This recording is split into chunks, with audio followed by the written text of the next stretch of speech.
What's going on, folks? What's going on, people? Here to talk about this. I'm a little late on this topic, but I'm here to talk about this NBA 75th anniversary team who got snubbed and who deserved to be off of it, and who deserved to be on. So let me know your thoughts. I'll wait for some people to come up in here to get started on the conversation.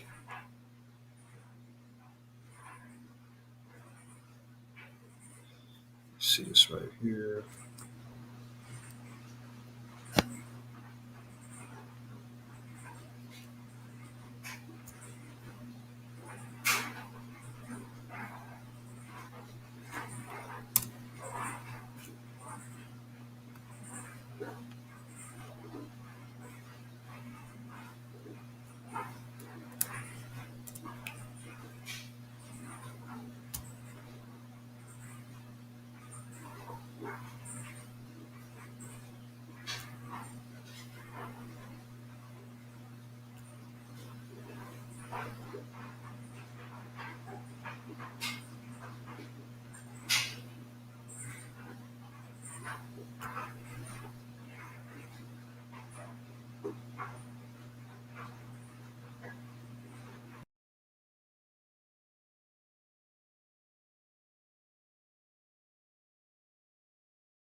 What's going on, man? Let me know your thoughts about this 75th anniversary team. Who got snubbed and who deserved to be off of it.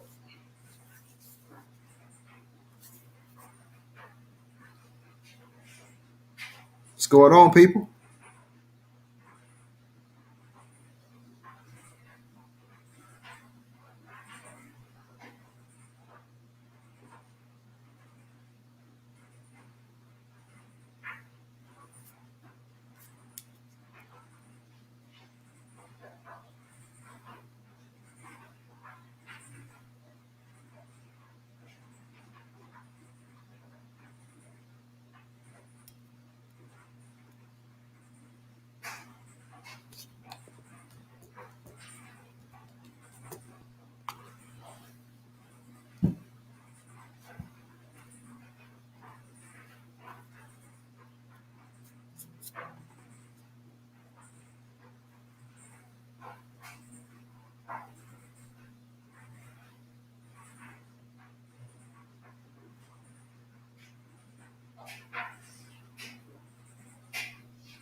What's going on, Political Express? What's going on, man? Um, Let me look. I think a few of them got pushed off, man. Well, I think no, the original top 50 stayed. They added 25 more players.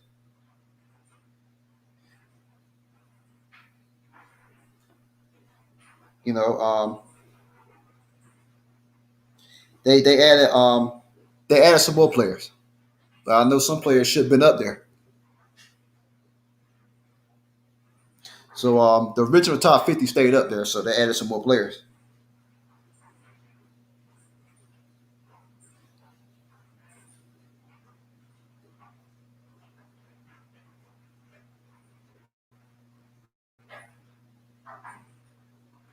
The link is in the description on Politicus Rex if you want to come in.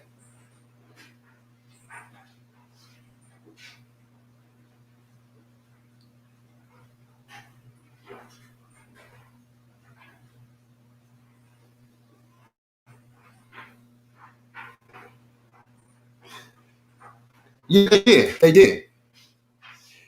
Yeah, they kept the top 50 players, the original top 50 players from 1996, and they added 25 more guys, which is they might as well should have done top 100, but they did the 75th anniversary, so you know.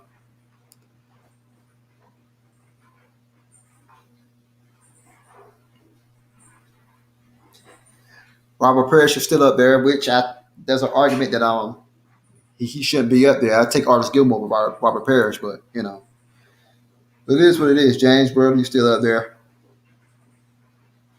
I think, yeah, well, okay, well, yeah, he's one of 75 for me, you know. But Damien Lillard, my thoughts, Damien Lillard shouldn't be up there. Dwight Howard should have been up there, at least. Um, Adrian Dantley, Alice English, Artis Gilmore, and Walt Bellamy. And many more guys also.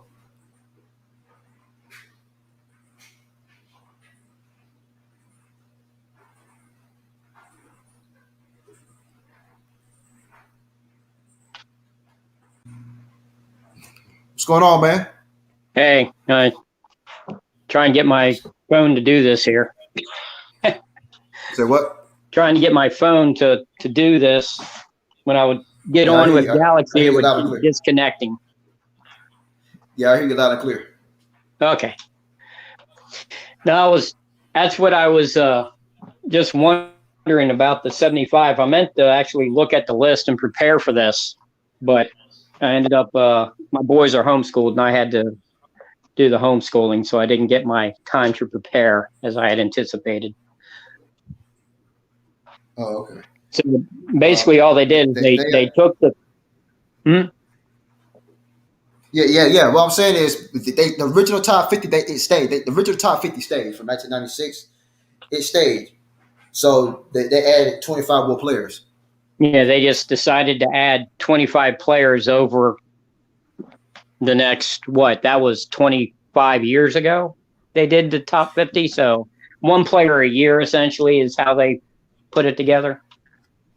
Yeah, to 75th anniversary.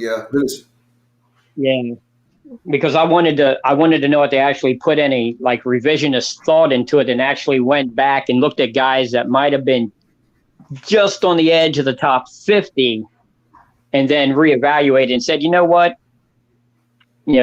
This guy from the 60s or 50s, he should be in now. Or say that this guy or that guy from the 50s or 60s, he's getting pushed out by somebody from today that's just really popular and hits a lot of threes. Yeah, it's crazy, which is crazy, man. Yeah. There's one thing there's I do know. I think Damien Lillard's up there. I don't think he should be up there. I think Artis Gilmore, Adrian Dantley, Alice English. Yeah, Alice English, Walt Bellamy. They much deserve to be up there. Now you see, of all the people that get mentioned, the only one that I have a personal bias for is just Adrian Dantley. I mean, I went to high school with David Robinson, but we were never friends. Where he's listed, I never argue. I don't care, but okay. I played with AD and I saw him up close and personal. He taught me for a week and I learned more from him than I did from any coach. And seeing him up close and personal, he is the greatest player I personally have ever played with, and I played with a lot. He never, only in Utah was he ever used to his skill set. And that really was his issue, was he only could play one way. And so that's a knock. I understand that. But, I mean, the dude played in the modern era, led the NBA in scoring twice in the 80s, and the dude shot a set shot, okay? Yeah. He was very efficient. He was very efficient in doing so also. Yeah, and people don't understand how efficient he was. He averaged, he shot, I think, for his career, like 50. Yeah, but I think it's 55%. Yeah, 55% from the field. At 6'5". Yes, playing forward. and he couldn't jump. One leg was longer than the other. He couldn't jump. He could barely dunk. But, and like I said, he shot a set shot. And in the modern era, think about that, man. Shooting a set shot in the modern era and leading the league in scoring. Yeah. I think he really gets it. Yeah, he should have been up there. Adrian Dantley should have been up there, man. He shot 54%, man. Very 54? efficient. Okay. 54%. Yeah. He's very, very efficient, man. But people don't understand. You see, that when it comes to the votes, like when they vote things like this, it's like, what are we voting on? What is the criteria? And the reason I say that, are we talking about what would have been, could have been, should have been, what was? You know, because when you look at someone like Bill Walton, everyone that knows basketball knows what Bill Walton could have been. I mean, healthy, he was one of the greatest centers of all time, top 3, 4 ever. Healthy. But he came out in 74. He retired in 88, I think. Yeah, I believe so. Yeah, he did. 14-year career. But he played less than 500 games. He didn't even play. Yeah, he didn't even play 6 full seasons. I looked at it last night, and I think is 5.7 seasons worth of games he played. So when he's on there, which obviously he was on the top 50 and all. But, you know, a lot of his votes come for what could have been, not what he actually did. You know what I mean? Exactly. That's what I'm saying. But you got to go by what they act. A lot of that stuff for you is biased, but you just got to go by what it is. I mean, I mean, Anthony Davis, man. I love Anthony Davis. I don't get him. I don't get it. He shouldn't have been up there. I mean, now on the next 10, yeah, could be, yeah.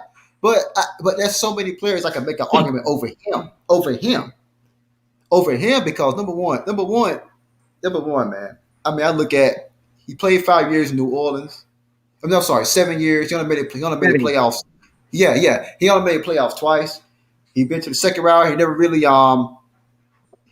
made his teammates better, or he was a really good leader.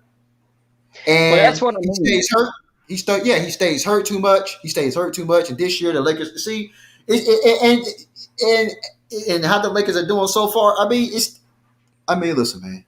They're doing terrible. So the Lakers ain't doing that good this year.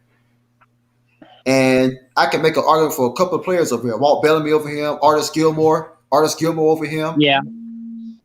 I mean, you know, and I think Dwight Howard should be over him. At least Dwight Howard took his team to the NBA Finals. You see what I'm saying?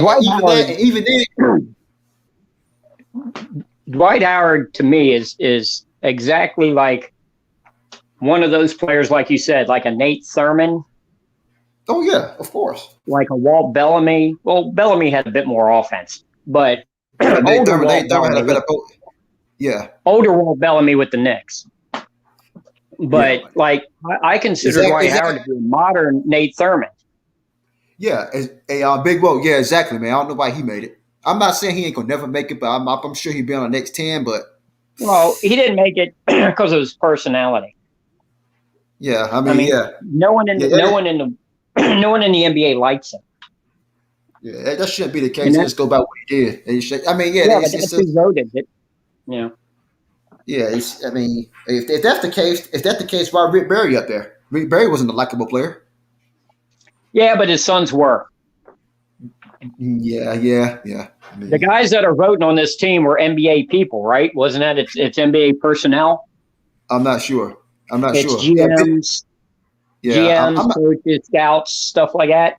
Well, you see, that's the thing. If you're sitting here and I'm dealing with Dwight Howard in my face and he's a jerk, very hard to like. But then you turn around and, Rick Barry, but Rick Barry's old now. He's like nearly 80. You sit here, remember, I think he was the first pick in like 1965. He was the second pick. He was second pick from Miami. Second pick? Yeah.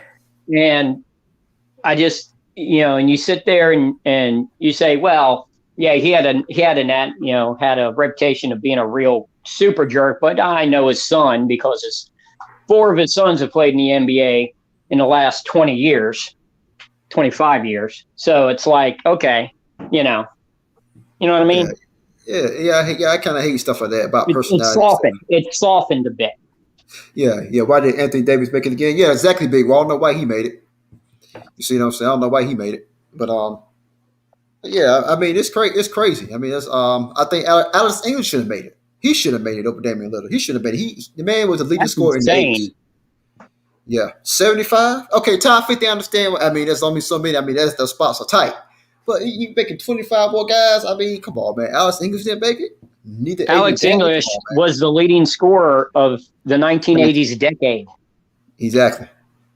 The entire decade, he scored more than Bird. He scored more than Dominique. He scored more than Kareem. Than Kareem. He scored more than Jordan.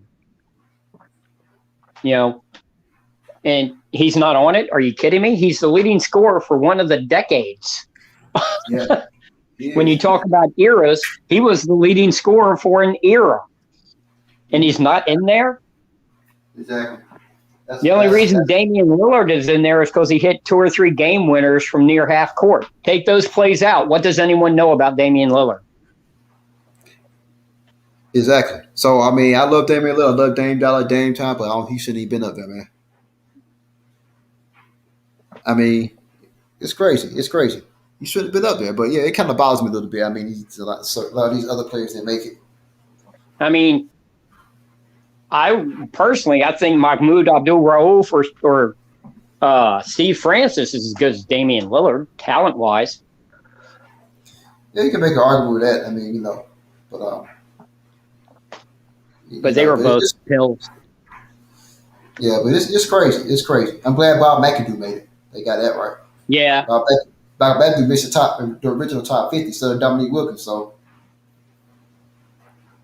Which Dominique is another one. It's like, how can you have a top anything without having Dominique, mentioned? Yeah. I mean, people forget.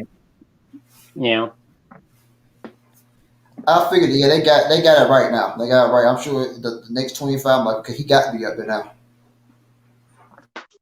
He's up there. He's up there, though. I'm glad. He's up there, so. Yeah. So they got most of the stuff right, but some of the stuff I don't think, they got Kawhi Leonard up there. Okay. Well, he's up there because of that run in Toronto. Yeah. I mean, I'm like, okay. That's well.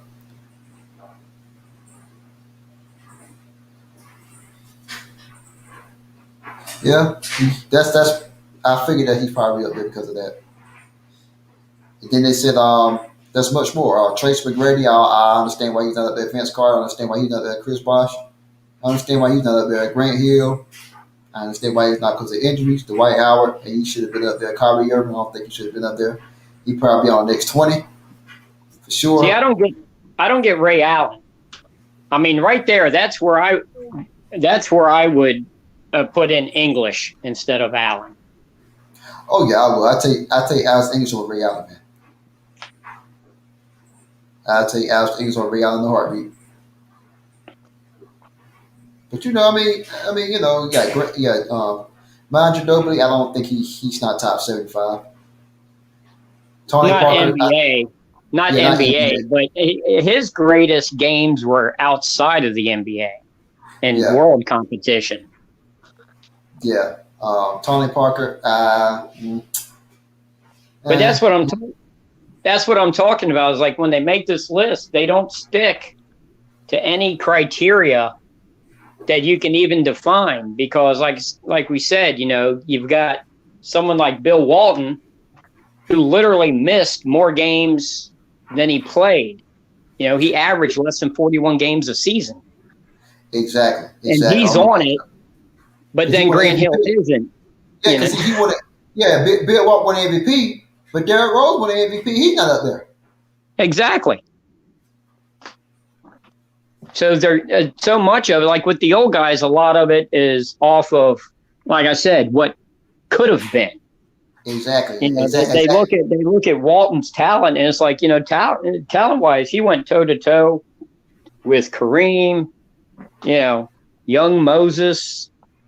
You know, he was everything. You know, he could literally had zero weaknesses in his game when he was healthy, but he only played win. 400. Win. Yeah, you're right. You said it. You just said it. Win. Not win. Not win. Not he's healthy. Win. Exactly. You got it right. I think he had 2 healthy years, and both healthy years he won NBA championships. Was NBA Sixth Man of the Year one of those years, and MVP of the league the other. It's crazy. It's crazy though, man. I mean, I love Bill Walton's a great player, but he shouldn't be like that, man. I think not NBA, not NBA. I think that includes college. Yeah. I wouldn't even. I don't. But that's what I'm talking about. If you have Bill Walton, how can you not have Derrick Rose? Exactly. Yeah.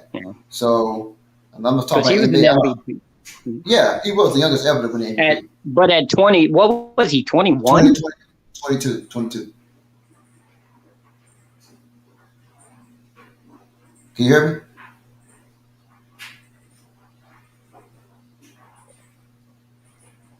Politicus West. Yeah. Yeah. He won at 22. 22. All right. Yeah. Yeah, I'm looking down the list. Yeah, I understand Tony Parker's not there. I understand Pau Gasol not the Kemba. I don't think Kemba Tall. He ain't no top 75 player. There's guys better than him, just as good as him.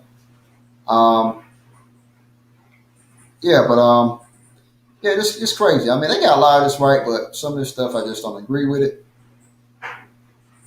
I heard someone yesterday on one of UG's things was arguing about Dennis Rodman shouldn't be on there, and it's like, what are you smoking? Exactly. Dennis Rodman. Exactly. Come on, man. Dennis Rodman. Come on. That's crazy. He should have been on the 50. You can make I guess not. Yeah, I mean, you can't. I understand he's not on 50, but you could. You maybe not, but definitely top 75. If you're adding 25 more players, definitely top 75. Yeah. Definitely. Well, when the top 50 came out, was right in the middle of him doing his thing, so he hadn't done it yet. Yeah, but Shaquille O'Neal played 4 years and he made it, which is crazy, but they got it right. I understand they got it right, but at that time they haven't accomplished anything. See what I'm saying? I am not a Shaquille O'Neal fan at all. I think he's the most overrated player in the history of basketball. Oh, Shaq overrated? Yeah, Shaq had high school level talent. I mean, what do you mean? What do you mean high school level talent? NBA? I mean high school level talent. He couldn't shoot, couldn't pass. But he didn't have to. It doesn't matter what he has to. That's talent. I mean, but what I'm saying is he didn't have to do all that. I don't expect for him to be doing that. I mean, he didn't have to do it though. I mean, it worked. I understand people say he's overrated to some degree. I mean, I really do, but I don't think he's overrated. I'm not putting him. I mean, nobody gonna say he's the greatest. Well, an idiot. I mean, only an idiot would say he's the greatest center. I'm not saying he's the greatest center of all time or the greatest player. I wouldn't put him there. I'm not. I mean, there's no reason, but. I don't think he's overrated. I mean, I think he's where he should be. A big physical force. I mean, it's your opinion, but Yeah, well, it's a fact. He's not that talented. He's not a talented basketball player. He's just so freaking big that he scores. It's like if Taco Fall ended up with the same stats as Shaquille. It's not because he's a Hello.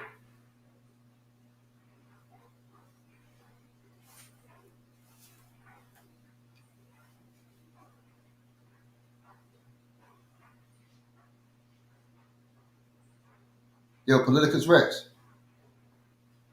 I can't hear you. You Going out.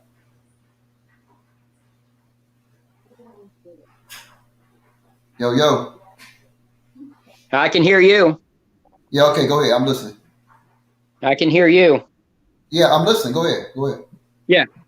But like I was saying, I don't know what part I went out at, but if Taco Fall had the same stats, everything across the board, played 19 years, 2 scoring titles, 1 MVP, 4 championships, he's still not talented. He dominates off his size. He has no actual skill. Yeah, look, man. I disagree, man. Now he has skill, but his skill is not. His skill will never be the best skill ever. Now that's a contradiction, though, man, because there's a lot of big guys in the NBA. Yao Ming was 7'6", 300 pounds, man. He didn't dominate. He didn't dominate like Shaquille O'Neal did. You got George Milshon was 7'7". Manute Bol was close to 7'8". He didn't do that. He didn't do that. No. None of those guys did that. But whether or not you dominate has nothing to do with talent. Okay, there are plenty of rock stars that can't play their damn instruments. Man, they're not talented.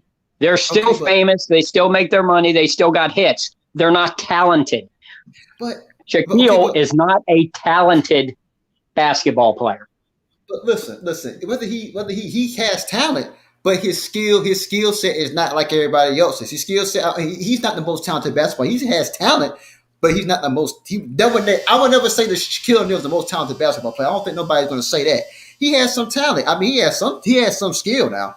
His skill is not. I understand what you're saying. His skill is not the best skill. He had an ugly jump hook shot, which is very effective, by the way. It wasn't pretty, but it was very effective. He had a drop step and a spin move tornado to a dunk. Now his post moves are very terrible. His post move he's not a fancy player. That's not who he is. And I get that. I don't expect for him to be doing that. His bread and butter most of the time how he scored his points. I get what you're saying.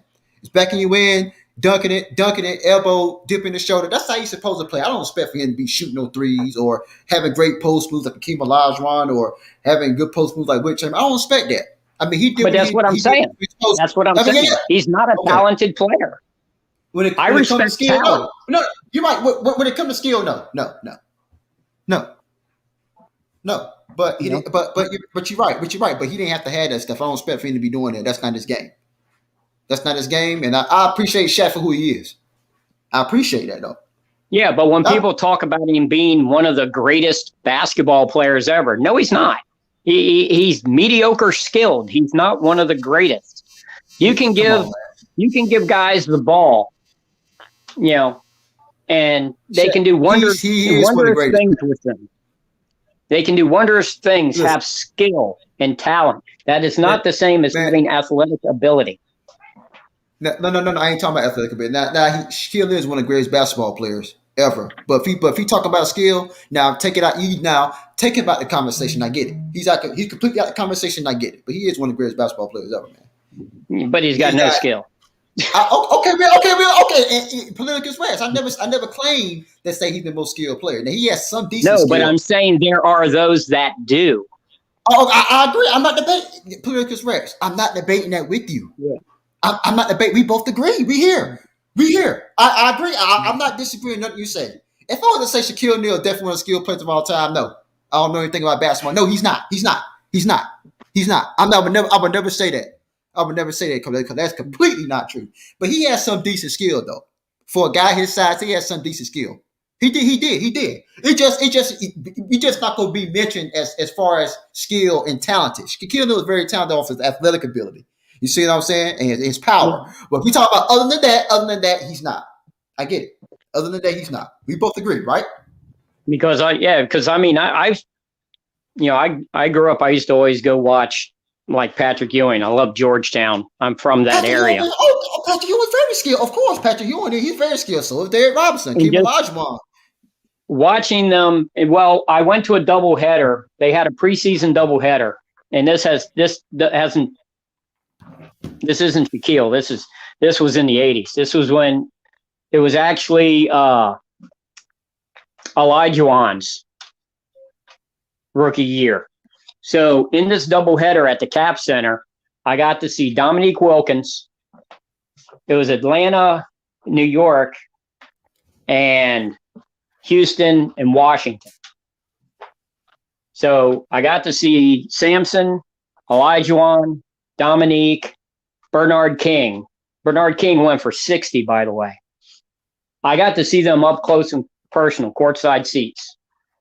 And Bernard King, I'm sorry, Bernard King got left off here, but I understand because he had injuries, but I think he's going to be on definitely top 100. Yeah.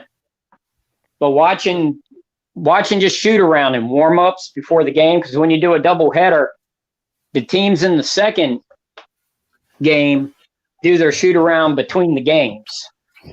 And just watching like Ralph Sampson doing dribbling drills and watching Patrick Ewing sit there or it wasn't Patrick, Bernard King but Olajuwon, watching these guys, it's insane what they can do. Oh, of course. And then I go out and years later, I see the Magic playing. It was actually the Bullets' last game ever. The season finale, the year that they switched from Bullets to Wizards. Their final game as the Bullets was at home against Orlando. And, I mean, talent-wise, there's just no comparison. As far as basketball skills, it's not even close. I get it, man. Yeah, I get it. I'm not so many casual fans just look at big guy. What's going on? Come on in. Oh, yeah, I got you. What's going on, man? What's going on, the great one? Nothing much. Hey, what's going on? Yeah, go ahead, Politicus Rex. Oh, and I was just saying, so many casuals just look at these big guys and just put them all in the like oath category. Like none of them can do anything except like dunk and block shots. Like Dirk was the first 7-foot guy that could shoot a jumper from outside the key or something. It's like, no. A lot of 7-footers could do that. But before there was a 3-pointer, there was no reason for them to do that. I mean, look, man. Look. I think you just Ralph Sampson injuries have messed him up. Did you see how I've looked at games in the 80s? Did you see how Akeem Olajuwon and Ralph Sampson? I mean, they was wrecking havoc. I think that was a better Twin Towers than Tim Duncan and Dave Robinson, man. That's just no doubt about that, man. Because they gave the Lakers. They beat the Lakers one time in the playoffs, and they got 2 wins off of the Boston Celtics in the NBA Finals. Those 2, man. Imagine if they stayed healthy. They couldn't do nothing with those guys, man. The league was in trouble. They better thank God that Ralph Sampson wasn't healthy throughout his career, man. Because I'm telling you, man, if he was healthy, I mean, look, man. I can say it about other guys, but it was crazy. Nobody's coming on the inside against those guys. Sampson just didn't like mixing it up down low. Yeah, I mean, in college, I remember they got upset by Maryland one year on the game of the week. And after the game, they were interviewing Sampson. I mean, the guy was literally on the verge of crying, complaining about how the refs weren't calling any fouls. And what it was is he got manhandled by Buck Williams. Oh, Buck Williams was a strong dude. Yeah, Buck Williams just manhandled him. Yeah, man. He's Ralph Sampson. It was a big upset. He's definitely one of the greatest college players of all time, man. Definitely. Oh, yeah. But the problem with Virginia is, I mean, he chose to go to Virginia because that's where he went to high school, was in the same town. So he stayed at home. If he would have went away to one of the powerhouse schools that actually would have had guards that could have gotten him the ball in better positions, and with a coach that was better at coaching big men. Yeah, I wish you went to North Carolina. Well, I wish you would have went to Georgetown. I would have loved to let John Thompson teach him how to play. Oh, yeah. John Thompson had a way with the big guys. Yeah, man. The Campbell Tombo, Patrick Ewing, Alonzo Mourning. Yeah, and Osella Harrington, and Yeah, I yeah, mean those dudes. they had plenty of guys that see people forget about Osella Harrington because he played at the same time as Iverson. Yeah, yeah, man. Yeah, this anniversary team, man. I looked at. They got most of the stuff right, but some of the other stuff, man. I mean, I don't I know. thought the biggest snub was probably Dwight Howard from the list. Yeah, that's Dwight what we were Howard's talking better. about. Yeah. Yeah, And then I thought Damien Lillard, he should not have been on there. Yeah, that's what we were He saying. shouldn't. Yep. You see, it seems like it's a consensus. Like most people that follow are all saying the same thing. What was supposed to happen was Kyrie was originally supposed to make the list, but then because of this whole he's not taking the vaccine, they replaced him with Damien Lillard. Well, I don't think Kyrie should be on there either. Anyway, I don't think Kyrie, but I think Yeah, maybe but the Klay fact Thompson. that they removed him from the list just because of like politics, I think that's absurd. Yeah, it is, but it's just Yeah, it's just but I it's just thought crazy. they should have added like Adrian Dantley, Alex English, Tony Parker. Yeah, we were talking about. Oh yeah. They should add Adrian Dennis, Alex Lingers, maybe Tony Parker, maybe I'm not sure, but okay. I mean, he can make an argument for him. It's I think I Adrian thought Dennis. Manu Ginobili should have made the list. I thought. Manu Ginobili, not for NBA, man, not NBA. I don't think he should have made it, but I just think Dwight Howard got snubbed, and it's a lot of other guys. And I feel like what they did was Artis Gilmore got snubbed. Artis Gilmore, most of his career was in the ABA, not NBA. Yeah, that's true. No, he did good. I think I could make an argument for him, but because Artis Gilmore is definitely one of the greatest centers that ever played. I'll take him. I could replace him with some other guys. I could replace him with AD. I think with that though, because I feel like some of these guys were like, most of their ABA because they played in the ABA. Like Dan Eisel, he was like a great ABA player, but he didn't spend most of his career in the NBA. Well, I mean, look, man. They both still did good in the NBA. I mean, they were still all stars and stars in the NBA. But well, if you remember, Dan Issel was on that Denver team in the '80s that played like they do now. Remember shooting they had three guys that averaged 20 points a game. They had Kiki Vandeweghe. They had Dan Issel, Alex English. It was just all offense. They were part of the highest scoring game. Them in Detroit in NBA history. Yeah, Detroit. Yeah. I remember that game. Yeah, well, I didn't remember the game, but I watched that game. Yeah, he was. Yeah, Dan Issel was center on that team. Yeah, he was the center on that team. But once again, like with him and Gilmore, they had their MVPs in the ABA. Yeah, but what I'm saying is his career. But I'm saying in the NBA he averaged in the NBA he averaged 17.1 points and he averaged 2 blocks. He played more years in the NBA than he did in the ABA. But his best seasons was in the ABA. Who, Dan Issel or Gilmore? Artis Gilmore's best seasons in the ABA. Yeah, both of them really. Yeah, they best season in the ABA. It's just like Dr. J.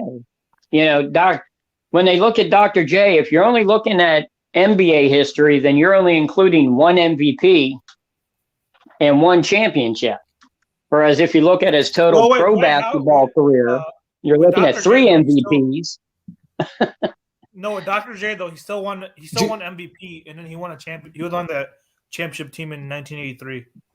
Yeah, I know. I just said that. Julius Erving. He had. Yeah. He only had one.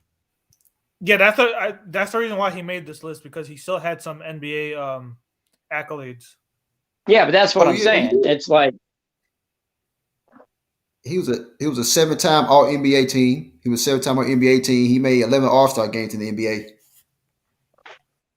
Like if Dr. J played early in his career in the NBA, he'd probably be like a lot of these top 10 lists you see. He'd probably be on there if his career. Oh yeah. The man scored 30,000. He didn't score 30,000 between two leagues. He scored 30,026 points, and then he still outscored a lot of players. He had 18,000 points in the NBA. He still outscored a lot of players. Yeah, but also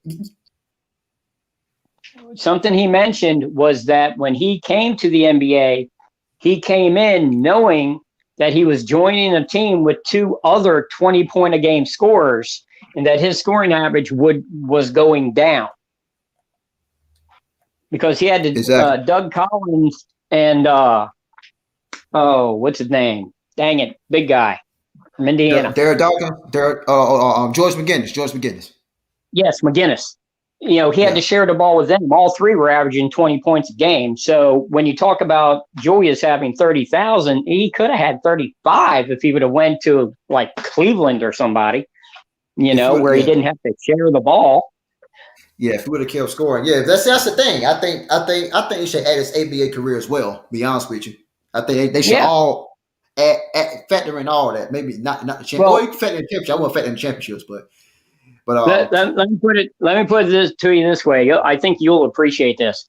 You've heard the Wilts quote saying that he thinks every NBA player today should be paying part of their salary to Michael Jordan. Because if it wasn't for him, what he did for him. If it wasn't for Dr. J, San Antonio would not have 5 championships because they wouldn't even exist if it wasn't for Dr. J. Oh yeah, Dr. J sure wouldn't have been absorbed into the NBA. Mm-hmm. The only reason they did the merger, the only reason the NBA did the merger was to get Dr. J. Mm-hmm. They warned them. They should have got. I'm glad that they made a decision too, man. J mean a lot for the league. A lot for the league, man. I mean, his career. But then it also makes you, Kareem almost went to the Nets. He was drafted number 1 in the ABA draft, and he almost went to his hometown New York Nets, where he would have been playing with Dr. J. Was it the Knicks or I thought it was the Knicks? No, Nets. Knicks or NBA. He almost took the offer from the ABA. The only reason he didn't was because how they were not as financially stable. He went with the security of the NBA and the Milwaukee Bucks. He was the number 1 pick in both drafts.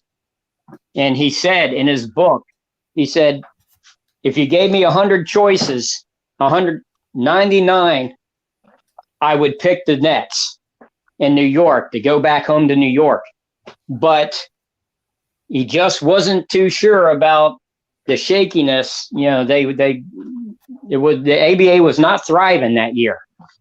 Mm-hmm. So he ended up, after talking to a bunch of financial advisors and talking to, Coach Wooden and his parents, he took the Milwaukee Bucks offer and went to the NBA. How did that change history? What would the ABA have been like as far as TV revenue and all that if they had Dr. J and Kareem? Yeah, they probably would have won every year if they had those guys. But I mean, think about it. He went to the NBA, and before the merger, I think he had 2 scoring titles and 2 or 3 MVPs before the merger. Okay, well, you take him out. Who wins the scoring title those years, and who wins the MVP those years? And is it the same old slow down, boring as hell, 70s teams? Do the fans turn and dump the NBA and go to the NBA because they got Kareem, they got Gervin, they got Dr. J, they got, they've got all of them. Artists. Does that change history? Yeah, it did. I think the ABA was just a talent. It wasn't the NBA, but like I said, but the thing is, here's the thing. The ABA is responsible for the dunk contest, the skill competition, the 3-point line. Yep. They can't crap on the ABA. They're the reason for that. I think I think that they are the reason for that. So when they talk about the NBA, you take away 3-point line, how exciting is it gonna be then? Because it's really that's their line. That's ABA's line. That's their thing. The dunk contest, that's all ABA. That's all the ABA. So Yep. I wonder how the game gonna be now if the NBA, well, if they have ties and you can't, and they decide to take back that 3-point line. I wonder how it's gonna be then, because people be talking crap about the ABA. Yeah, but it's a minor league. Okay, if it was a minor league, get rid of the 3-point line then, because they got from the ABA. Get rid of it. And the 3-point contest and the dunk contest. If it was such a minor league, well, no minor league, you just weren't better than the NBA. No, it's just they were doing what they could to try and get exposure. Yeah. So they started showing off the individual skills. Just like, say it doesn't turn. Say Kareem does go with the Nets instead of the Bucks. Does the ABA last another 3 years until Bird and Magic come in? Because Bird, the ABA had an Indiana team. It did, but Steve, I think you can make an argument. I don't know. You can make an argument that the ABA probably would have been the ABA now, because they would have been in big trouble, because those stars that they had was just almost equivalent to the NBA. Yeah, that's what I mean. Just an all-time great like Kareem, if he had made a different decision, may have changed all of modern basketball. Yep.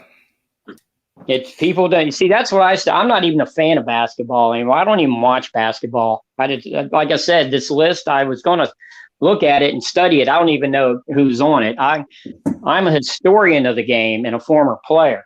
I don't even watch basketball anymore. But it's just, yeah. Yeah, go ahead. Go ahead.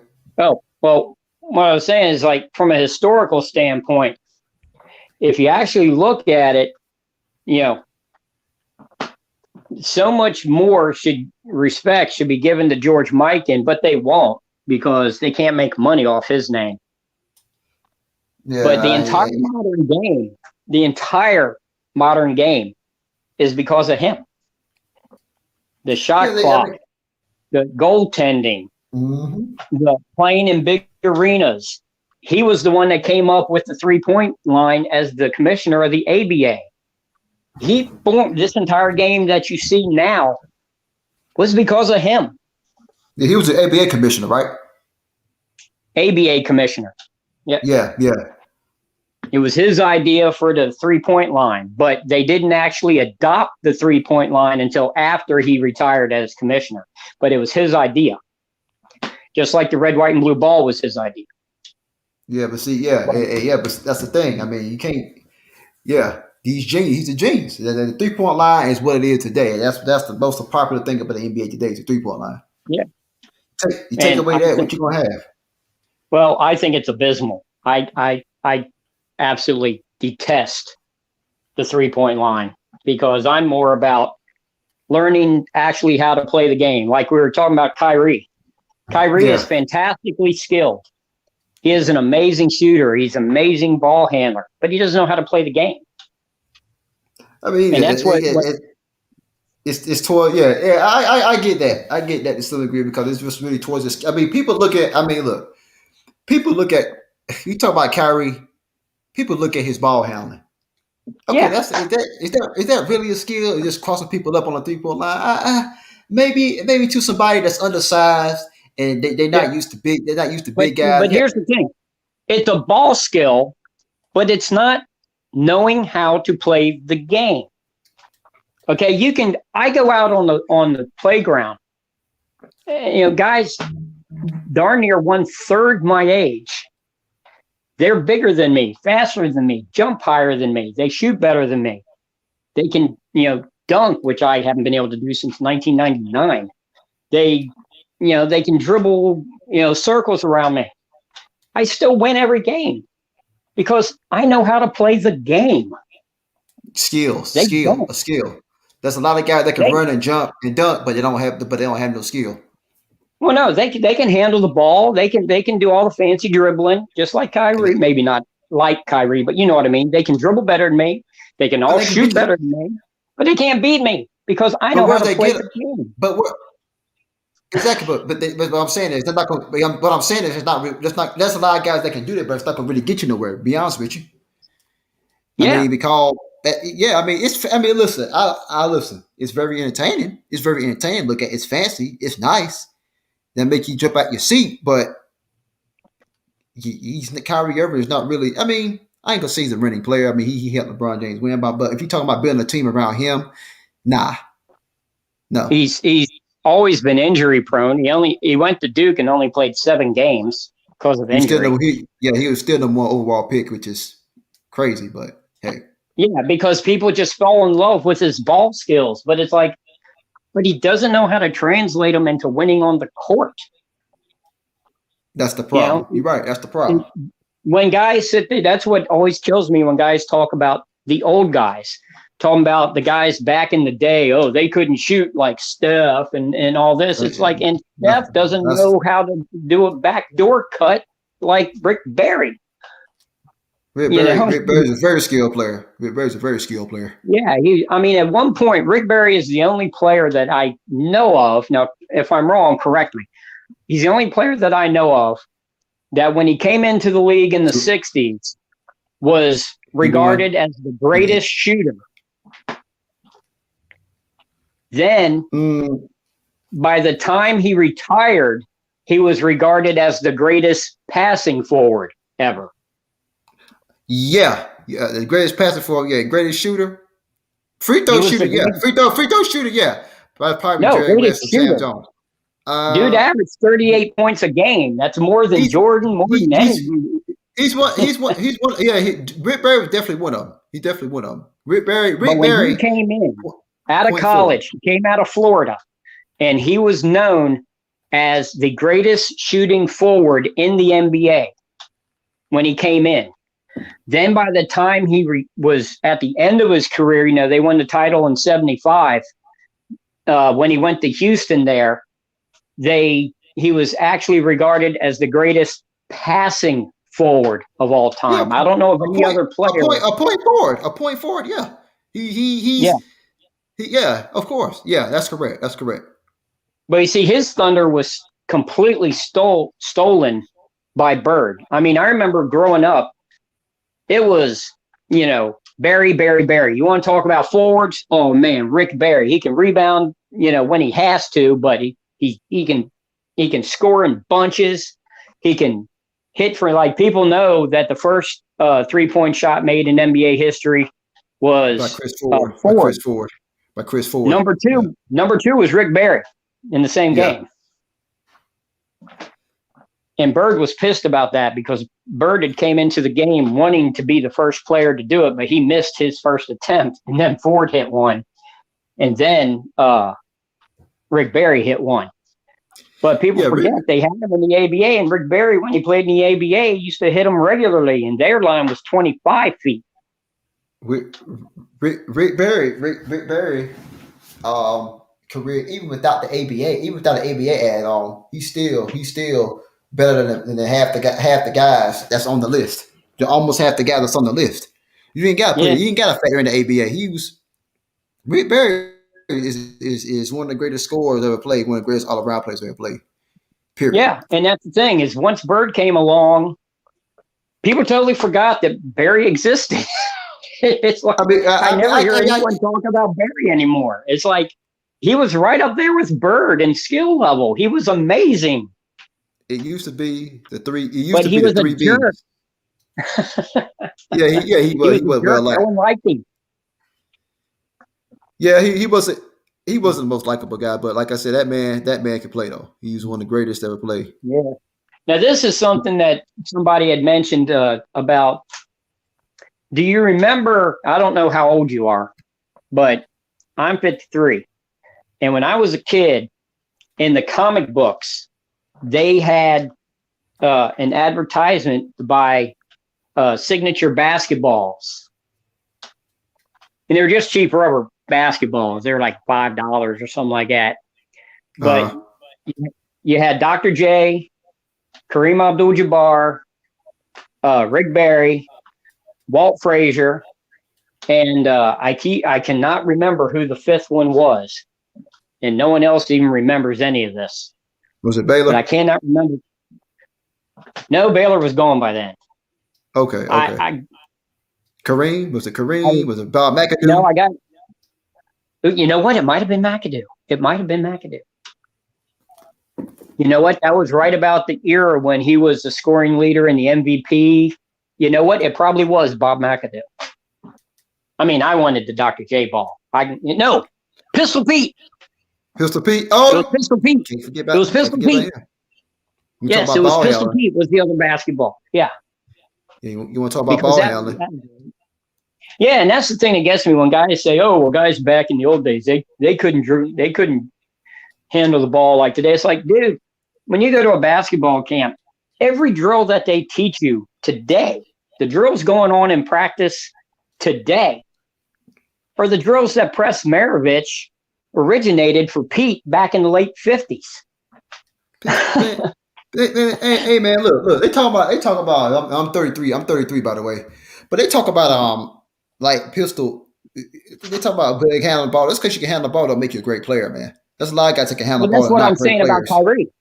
That's what I'm saying about Kyrie. Yeah, it's like no, but I feel like Kyrie was guys in the era because he could just his shot creation is just he has a great shot creating ability. That a lot of players. I'm not denying that, man. Yeah, that's inedible on the great one. We all know that. The only thing he lacks is that his leadership and like his personality. That's the only like negative about him. Yeah, as far as his game, that's what. Mm-hmm. As far as his game, you can't really knock it in any way. Offensively, yeah. Yeah. Offensively. I mean, he's the guy that can't be he can't be a leader on number one team. I mean, he can't be the best player. I mean, that's clearly. I mean, does it really matter? Well, yes and no. But you can't. I don't think nobody's gonna want to build a team around him. But his skill set is undeniable. It's undeniable. It's very nice to watch. I mean, his handles, his mid range, his 3-point shooting, everything. I mean, he's a threat to score every time he get the ball. He does what he does best. I mean, he's a great offensive player. But just how the publicity of people forget that the NBA is a business and they're in business to make money. They don't change rules to make the sport of basketball better. They change rules to make their product more appealing to watch to make more money. That's correct. And you see, I don't look at basketball from a fan perspective. I'm old and broken down now, but I'm still a player in my head. And how the game is now is not fun to play because you cannot control. Basically, winning or losing today totally depends on your payroll. You guys just fork out money. Like, Toronto wins by just forking out a bunch of money and getting Kawhi. You got, the LA sits there and they get AD and they get LeBron and they win. Now Brooklyn is trying to do it by just getting all these all-stars. It's like nobody builds a cohesive team. When I was young, basketball was like football. It was everybody had to perform their role or it didn't work. Now you go down court, they'll talk about how great Luka Doncic is. He'll sit there and take a 35-foot shot with someone in his face and make it. And they're going, oh, it's such a great play. And I'm looking at the end, I'm like, there's three guys open. There's three guys open. Why is he shooting it? Yeah. Speaking of that, there's been players that hit shots with three guys on them. I've seen Pistol P have done hit shots, three guys on. I've seen Pistol P hit stuff from half court. And then political correction, the great one. I need to ask both of y'all a question, man. I need to ask both of y'all a question while we're on the subject about skill and ball handling. Let me ask you something. Is there a difference between Pistol Pete and Kyrie Irving? I just want to know, man. I think it's just evolution because the thing is, Pistol Pete didn't have film to watch other guys. And, I feel like the coaching, too. The coaches today are, because they know more. I feel like they know a little more than coaches back then because they have all film to watch. Well, back then, Like Pistol Pete couldn't go on YouTube and watch someone else. Yeah, but you see, Of course they didn't have. Of course they didn't have it. I'm just talking about the player. I don't think. Go ahead, please. Because I'm listening. Go ahead. Well, you see, I disagree with that completely, because just because you make more teams doesn't mean you have better coaches. Just means you have more coaches. I feel like the player development, the way to develop players are better today than it was back then. I don't think players today are worth a damn. I know guys that have been state that I've smoked. It's more easier to develop your game today than it is back then. I don't know because you're not even allowed to play. Guys can't develop their defensive game.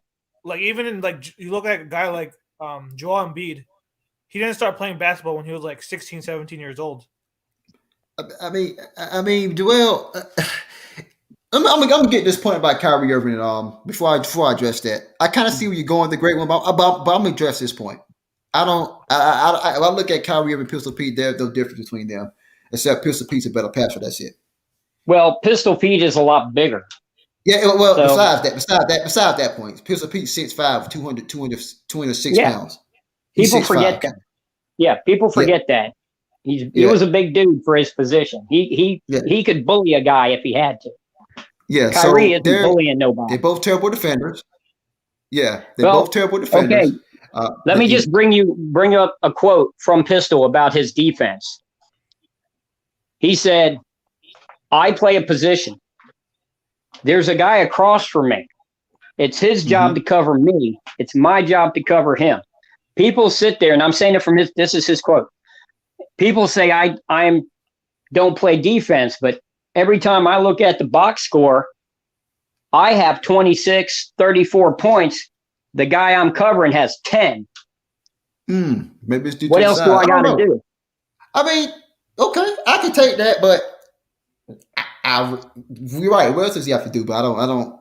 Come on, he wasn't because really great people don't understand defense. That's the problem. People don't understand defense. I made it to a pro level because of my defense. Right? See, blocks and steals does not mean you can play defense. No. If you play perfect defense, you get no stat. There is no stat. If you play perfect defense, you get no stat. Correct. But my thing is, steals. People are just good at getting past lanes and steals. But if I look at Pistol Pete, right? For example, I'm gonna use Pistol Pete, right? For example, okay, right? Him and Kyrie Irving are literally the same player. The thing is, Pistol Pete is bigger. He weighs more. And he's stronger. He's stronger than Kyrie. So I don't see, but Pistol Pete can do something with the basketball that nobody can do. Yeah, well, Pistol, his dad drilled it into his head because his dad was one of the first professional players. He played with the Pittsburgh Steamrollers in the old NBL back in the 40s. He coached him at LSU. Well, he also coached, he coached him at LSU, but his father was also a college coach already. He was the college coach at Clemson when Pete was growing up. And he always drilled it in Pete's head. It's entertainment, professional sports. To make money, you have to be entertaining.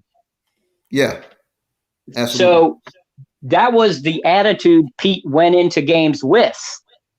Winning at all costs, like, a bird, for example, where he completely destroyed his body and is affecting him for the rest of his life just to win basketball games. Pete didn't do it. Pete put on a show. That was the number one priority. I respect Bird for what for. I mean, a lot of guys is not going to want to. A lot of guys is worried about the injuries. I respect Bird, man, because him diving on the floor. I mean, like I said, did it cost him his back? It probably did. It probably did. But I respect Bird. He's a warrior. Bird. I mean, look. I enjoy. I mean, I'm not a Larry Bird fan, but I respect it because he didn't have to do all that. A lot of guys don't want to make the hustle plays because they think they don't want to be worried about getting hurt. They don't want to worry about all this other stuff about these injuries. But Larry Bird didn't care. He was straight out did what it took to win at all costs. I know basketball is entertainment first. It's a business first, then winning. Pro basketball, yeah. You're pro basketball. The NBA, yes, pro basketball. It's all about business first. Winning comes second. It's all about business. It's all about that money first. I get it. But what that's why I did, hate pro basketball. Yeah. Yeah, go ahead. That's why I hate pro basketball, and that's why I drop Pistol down. Because that's your point, and you're earning your money. You're getting people to pay attention to the team, buy the merchandise, come to the games. The owner loves you for being that kind of player. Great. But that's just in the pro league, for however many millions of other players. It's just about playing a perfect game of basketball. And that doesn't necessarily include making 35-foot jumpers and going between your legs, around your back, and spinning in circles. It's the point is to win. You win. Dennis Rodman, you made a political rest. Let me interrupt. You made a point that University live stream last night, which I knew he was up there, but I had stuff I had to do. But you made a point about, you said somebody in Dennis Rodman said that somebody in Universe live stream, you said Dennis Rodman now a top 75 player. This is why I respect Dennis Rodman. Dennis Rodman, in the NBA is a business, but I give a lot of credit to the people that did the dirty work, man. The dirty work, the stuff that they don't look at about score on, about what Dennis Rodman did. That's what I mean. I don't look at. Yeah, Phil said that Dennis was the best basketball player. I see why. He coached. He didn't say Jordan. He didn't say Kobe. He said Dennis Rodman, because Dennis Rodman played the entire game of basketball. Exactly. I give all the credit in the world, Dennis Rodman. Now, is he a player that you want to start your franchise with? Probably not. But is he a guy that he's going to give it all he got every night that you could depend on? Absolutely. Rebounds, missed shots, tip ins, saving the ball, all that stuff, trying to save dead ball, all that stuff. That's him. I get credit. Well, I'm stealing this line from someone else. I don't remember who wrote it. It was on YouTube somewhere, and he said I wouldn't start my team with Dennis Rodman, but he'd definitely be my number 2 pick. Fair enough. He said after you get the guy you want to start the team with, then you get Rodman. That's fair enough. I'm not gonna argue that at all, man. What's going on, Showtime? What's cracking, Daryl? Not much, man. Oh, there it is. Let's talk about basketball. That's about it. Nice to join one of your streams, man. No, yeah, I appreciate you coming on, man. I appreciate it. Congrats on the page, man. It's awesome. Yeah. Thank you, man. But yeah, a lot of people want to shit on Dennis Rodman. It ain't gonna be the case here because he every bit deserving of the 75 top 5, 75 top players in the NBA history. Well, I still say, and I was having this discussion with somebody last week where they're talking about, it was on the one about with his one Universe Galaxy's question about would the Bulls have won 8 straight? And I think they would have won 94. They would have 95 unless they kept Horace Grant.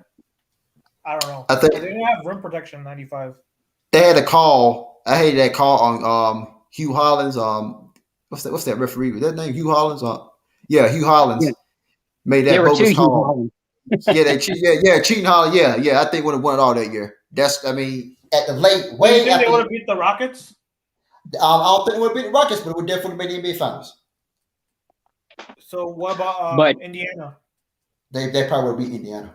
Wait, who made it? It was Indiana who made it, right? The conference finals? They made the conference finals, yes. Indiana, they would have beat Indiana. I don't know if it would have beat Houston. It would have been a good series. I think Houston would have closed it out. Would have beat the Bulls, but they definitely probably would have been NBA Finals. Yeah, if the Bulls would have beat the Knicks, they would have beaten Indy more than likely in the conference championship. But here's where Dennis Rodman came in. Is I said, okay, San Antonio had gotten fed up with Dennis Rodman's off the court antics. And that's why they traded him. Also. Yeah. He went to Chicago. All right. What if they would have traded him to one of the teams in the West and he wasn't on Chicago? They Chicago probably would still win the second three-peat. I don't think so. I don't think so, because my thing, I'm gonna tell you why. Now I don't know, but I'm gonna tell you why they probably would have won. Because the reason why they won those titles, besides Pippen and Jordan, he takes a team. They had rim protection and they had interior defense and rebounding. That's two things that wins championships, in my opinion. That's two. Well, that's the main things that win championships, because you can't win without the ball. Number one, and you got to have a guy that's willing to do the dirty work. But one thing that people always forget in that equation is they sit there and they imagine Chicago without Rodman. But what you also got to consider is, what if Rodman had went to Houston and then was playing against Chicago, and it's Rodman covering Jordan? Well, you know, game over, man. Maybe Kim Olajuwon would have won at least one more or two more championships. Well, they should have gone to the finals in '96, but they lost to Seattle. Oh yeah, they had Charles Barkley, they had Clyde Drexler. Utah put them down in '97 too, man. They were in the conference finals. They came up short a couple of years. Yeah, John Stockton hit that three. Yeah, Barkley. Yeah. Dribble right up the court. John Stockton. Yeah, that Utah team, they had a lot of disrespect. People forget they swept Shaq and Kobe 1 year. Yeah, they did. Utah. Oh yeah, they did. Shaq was getting swept out of the playoffs. They were getting swept out of the playoffs with ease by that Utah team, and Utah had that too. Though they had good interior defense, they had good rebounding abilities. They were a pretty strong defensive-minded team. They were well coached. Jerry Sloan, in my opinion, is a super underrated coach. He's one of the greatest of all time, I think. To do it, Jerry Sloan. Jerry Sloan, definitely one of the greatest coaches, man. Then that Utah team, they had the two big dogs with Stockton and Malone, and then they had some pieces around them like Hornets that could shoot. Hey man, hold on, guys. Let me see who this dude is. I don't know who this dude. Let me see who he is. Yo, cool Toad, what's going on? If all of the kings had their queens on the throne, we would pop champagne. I knew it was a troll. Get the hell up out of here. Trolls down on here. Damn, you get these guys too, or what? Is that who that baby? Hey, yeah, that's who he was. I mean, he get out of here. Super Mario. He get up out of here. You go on, go ahead. I was say, man, I came a little late to the party, but were you guys talking about Pete Maravich earlier? Yeah, we was talking about there's a difference really between Pete Maravich and Kyrie Irving, and I said no, except Pete Maravich is bigger, Pete Maravich is stronger, and the ball handling ability is just about the same. Yeah, I think Pete Maravich over Kyrie Irving, man, personally. But fair enough, but that's just me. He deserves to be on the list too. Remember, Pete Maravich has the highest 3-point percentage in history. Oh yeah, he shot 63% when they first introduced. He shot 63%. Right. Now I'm not saying he's going to sustain it for a long time, but that's the percentage that he shot. Right. But at that time, he was older. Yeah, I mean, I'm not. No. This is what I'm saying. I'm not saying he will sustain it. I don't know, but I'm just saying at that time, like I said, he was older, and then he wasn't the same. But the attempts, I think he made 5 out of 6. Did he make 5 out of 6? No, he made 10 out of 15. 10. Okay, I'm sorry, my fault. 10 out of 15. Okay. But clearly he can shoot. Clearly, I know clearly he can shoot. 66%, man. Shit. I think he would have shot at least 40% from the 3-point line. Probably. At least 40.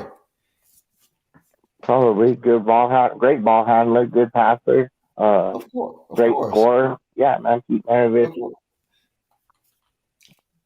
Of course, man. Take him over Kyrie. I don't know, man. I'm kind of iffy about Paul Pierce.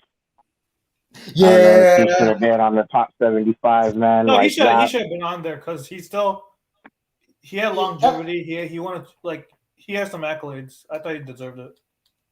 I think. Yeah, I mean, that's fair enough. That's fair enough. That's a toss-up. I mean, I guess you can or you can't. I personally don't think I would have done it, but I don't know, man. To me, that Celtics team and that 08 championship team of theirs, they talk about like the players on that team, like Garnett and Pierce, more so than others, especially. They talk about that team as if they are up there amongst the greats in the annals of Celtics history. You know, like no, not at all. They only won one title together. They only made it to 2 finals together. And that's another thing. Should have been 3, but Kevin Garnett got hurt. Hurt his ankle one game. Yeah, and then Kendrick Perkins got hurt 1 year too. Yeah.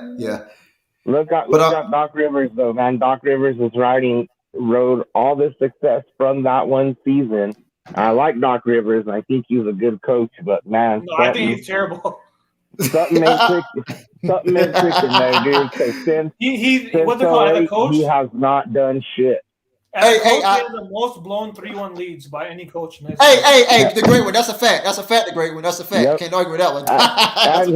and he's had great teams too, man. He's coached some pretty good teams. You know, like even up to last year in Philly, they were the top seed in the East. You know, like blew that. Yeah.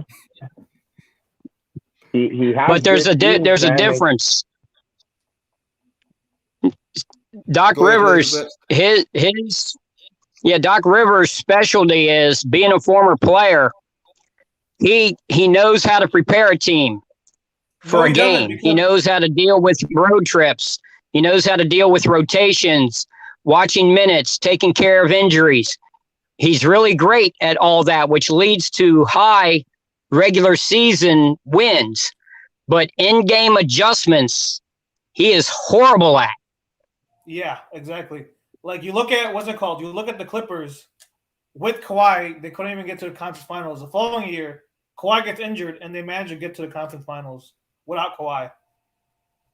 He's had talent. He's had plenty of talent, but I don't think he's like even Tyronn Lue. You saw what he did with that Clippers team in 1 year that Doc Rivers never did in his career with the Clippers. I think because he's a great regular season coach. And they had Kawhi Leonard for a couple of those games in Utah. They didn't start. I mean, they won 4 straight after, I believe, 4 straight, or at least 3 straight after Kawhi Leonard went down against Utah. Hey, Roka, what's going on, man? What's going on, Roka? Yeah, go ahead. I'll just say the Clippers actually seemed to come together and play a little bit better last postseason without Kawhi Leonard. And then when they had him, they couldn't figure it out when they were all on there together, man, you know? Yep. And you know, that's a fact. I thought Melo deserved it. Yeah, Carmelo. He's 9th in scoring all time. He passed Moses Malone in scoring the other day. Yeah, he deserved it. Carmelo. Yeah, I ain't gonna argue with Carmelo. Carmelo ain't deserve it. Yeah, Carmelo Anthony is one of those guys that. Go ahead. He's stuck in the wrong era. I mean, if Carmelo Anthony had played back in the old days when you Hayes and Easy Ed McCauley, those. Carmelo Anthony. I mean, well, I felt like in that Knicks done, I feel like he plays. No, what I was going to say. Carmelo Anthony. Oh, go for it. Sorry. No, I thought his worth ethic, like those few years in New York, like he kind of let himself go. But then when he saw no one in the league wanted him, that's when you kind of saw the change in his game. He plays with a lot more fire right now. And to me, Carmelo Anthony had the best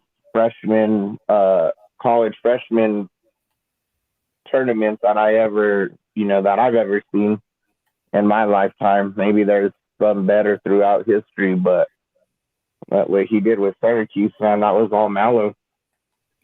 So the dude can ball. He's definitely a great one. I remember that. And I thought that he should have won Rookie of the Year. Yeah, he took his team to the playoffs. He took Denver to the playoffs in the Western Conference, man. Like that was, that speaks to something too, because he played all those years. He played those first few years of his season, man, in the West with Denver, and they were playoff bound year after year. So yeah, I think he should have probably gotten Rookie of the Year. Hey, Roku, I think Giannis do deserve to be on the list, but like I said, for now, I think he's done enough now to be on the list. Now it's up for him to do for the rest of his career. We see what he can do for the rest of his career. You guys think Kawhi and some people said that Kawhi shouldn't have been there. I agree. I don't think Kawhi Leonard should be there yet, man. I agree. Look what he did with Toronto.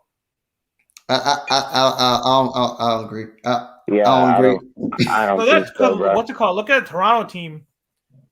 I mean, Toronto run was probably one of the greatest runs I've ever seen. Look at who they went up against, man, in the finals. They went up against the depleted Warriors team. Yeah, but and they ran through the East with home field advantage, bro. No, but they beat the 76ers. They had Jimmy Butler, Joel. They beat a good Bucks team. If Kawhi Leonard, Klay Thompson should have been on that. The only reason why Klay Thompson didn't make it because the last 2 years he was hurt. That's what I believe. No, yeah, Kawhi definitely deserves to make. Kawhi definitely deserves to make that. You can't use injuries because injuries are part of. Look at Giannis. He beat. Yeah, but he doesn't play enough games. Yeah, man. He purposely sits out for chunks of the season too. Yeah, but he only had 13,000. Well, you know what? The great one. Maybe I'm not gonna get really mad that he's on the list. I mean, we can make an argument for other players, but there's no doubt for the next 10 years he's gonna be up there. I'm sure he is. Probably. But, so yeah, of course. But, he's less offensive than, like, to me, honestly, like an Anthony Davis or who was he? Just slipped my mind. The current player, man. I don't think Anthony Davis should be on that list. Oh no. Yeah, you know what? The great when injuries does happen. I mean, but it's kind of hard to judge Kawhi. But I see what you're saying. Injury does happen. So yeah, you can't discredit him because there's like a lot of other teams in history that won because of injuries. No. I'm talking about injuries for Kawhi Leonard. I'm not talking about for him as far as his no. Because I heard on Showtime saying that he beat an injured Warriors team, but injuries are part of the game. They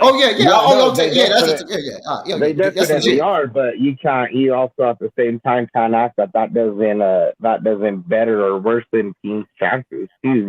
Yeah, but like I said, you can make the case with Giannis, even Steph Curry when he won his first championship. That was against a depleted Cavaliers team.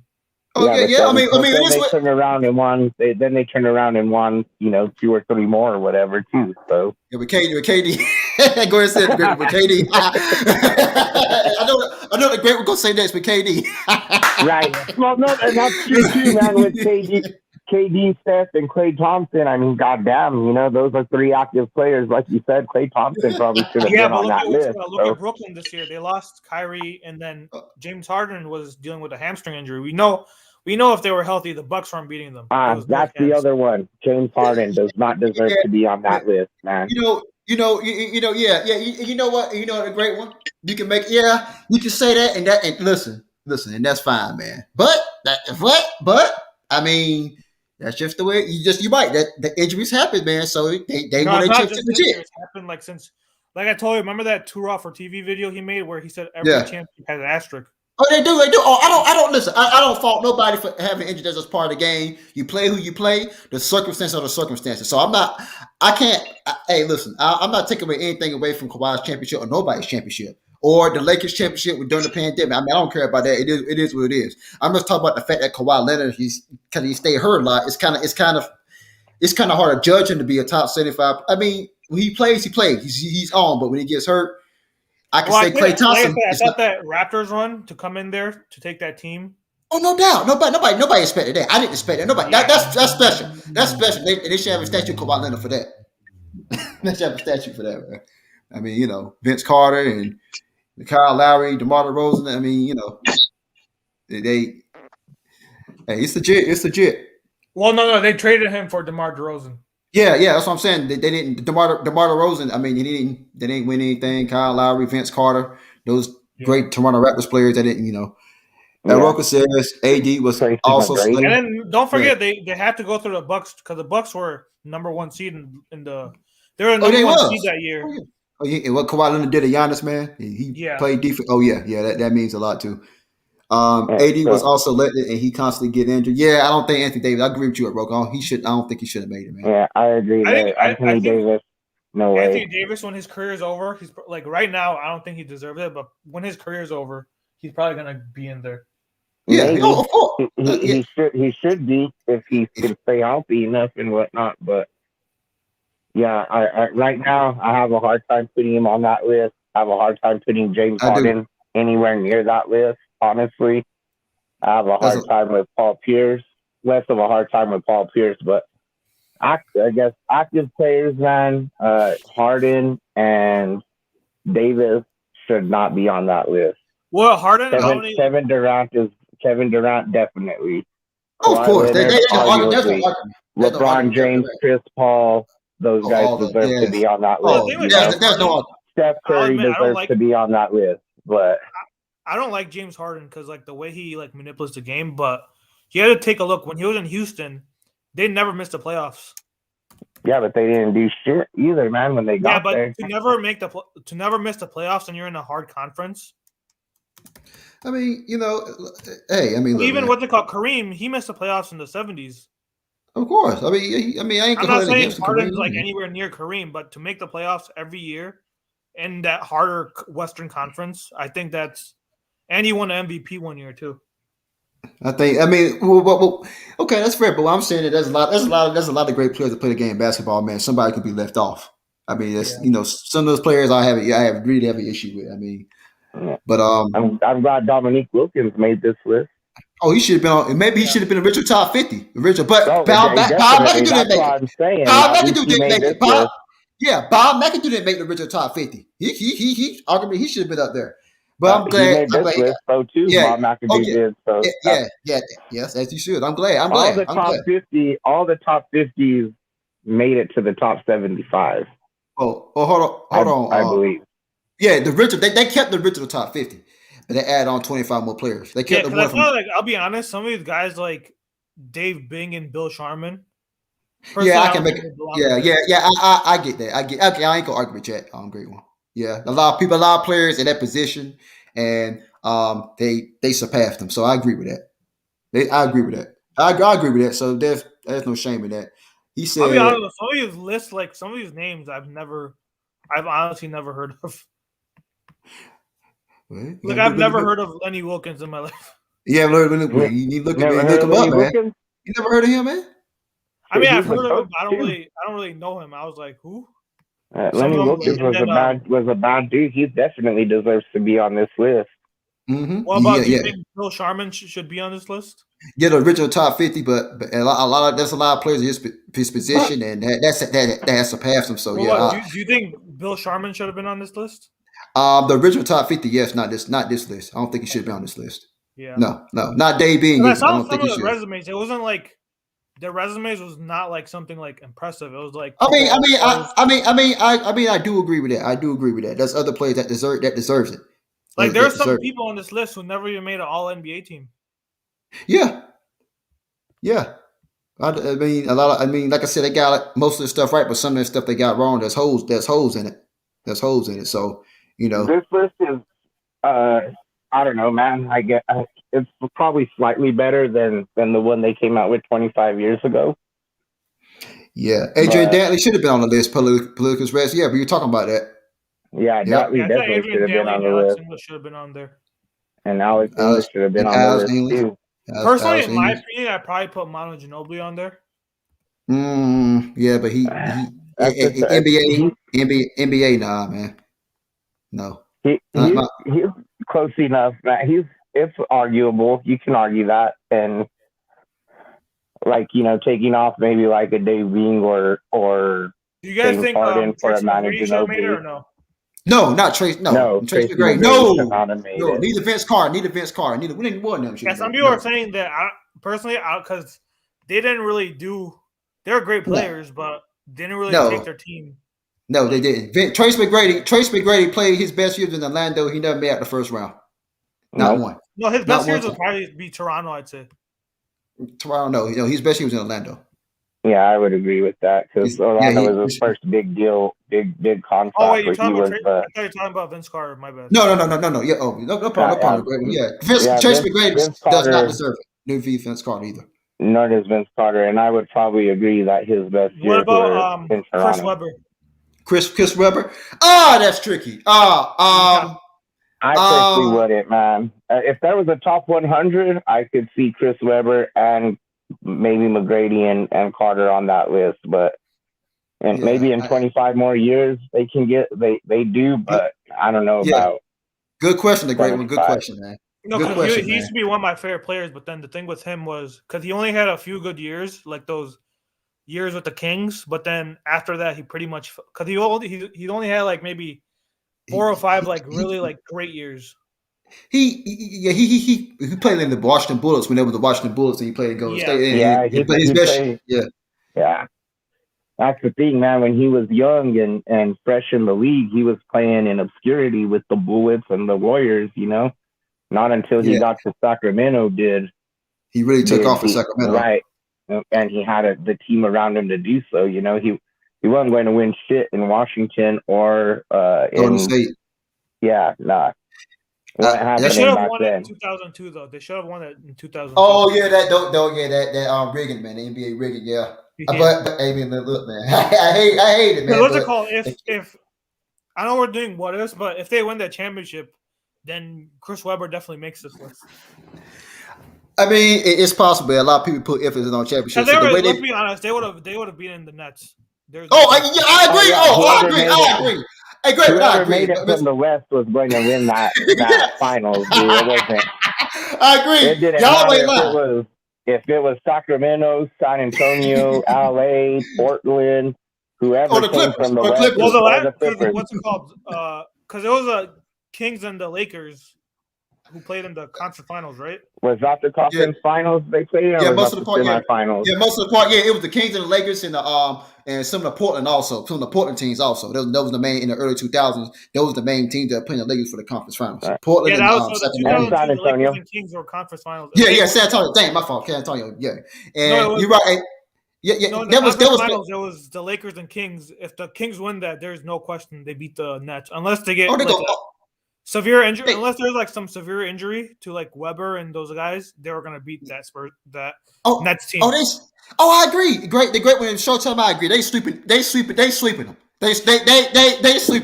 everybody in the East. Yeah, and the max they're going to go is 5. Easy. Exactly. I agree. They sleeping. Y'all ain't lying. Because to be honest, more than likely. There's a reason why. Listen. Wait. There's a reason why Chris Webber said. There's a reason why Chris Webber said they was hoping they played the Nets in the NBA Finals. Because basically the NBA Finals was the Western Conference Finals, right, in the early 2000s. So that's a fact. Yeah, it was. There was no one winning in the East. Because Chris Webber should have been in the Hall. Because I think he just recently made it, right? Like a year ago. Yeah, Hall of Fame. Yeah, he should have been in there a while ago. Yeah, he's definitely a Hall of Famer, man. He should have made it like 10 years ago. Should have been a first ballot Hall of Famer, even at that. Honestly, when you take into account the entirety of his career and what he did and stuff. Yeah, he's definitely. They still talking about that daggone play. They still talking about that play that they called that timeout when they had a technical foul when they called that timeout. They still talking about that, man. With the Fab Five. Yeah, man. They still talking about that, man. They need to leave that dude alone. Michigan. Yeah, man.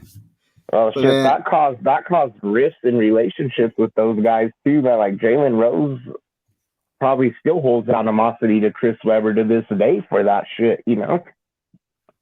I know he did while they were playing in the league together. I know Jalen Rose wasn't a huge fan of Chris Webber, so yeah, man. It's been like almost 30 years, man.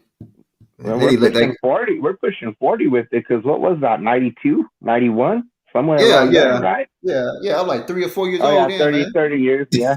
Yeah, I was a kid, man. I was a little dude whenever that happened.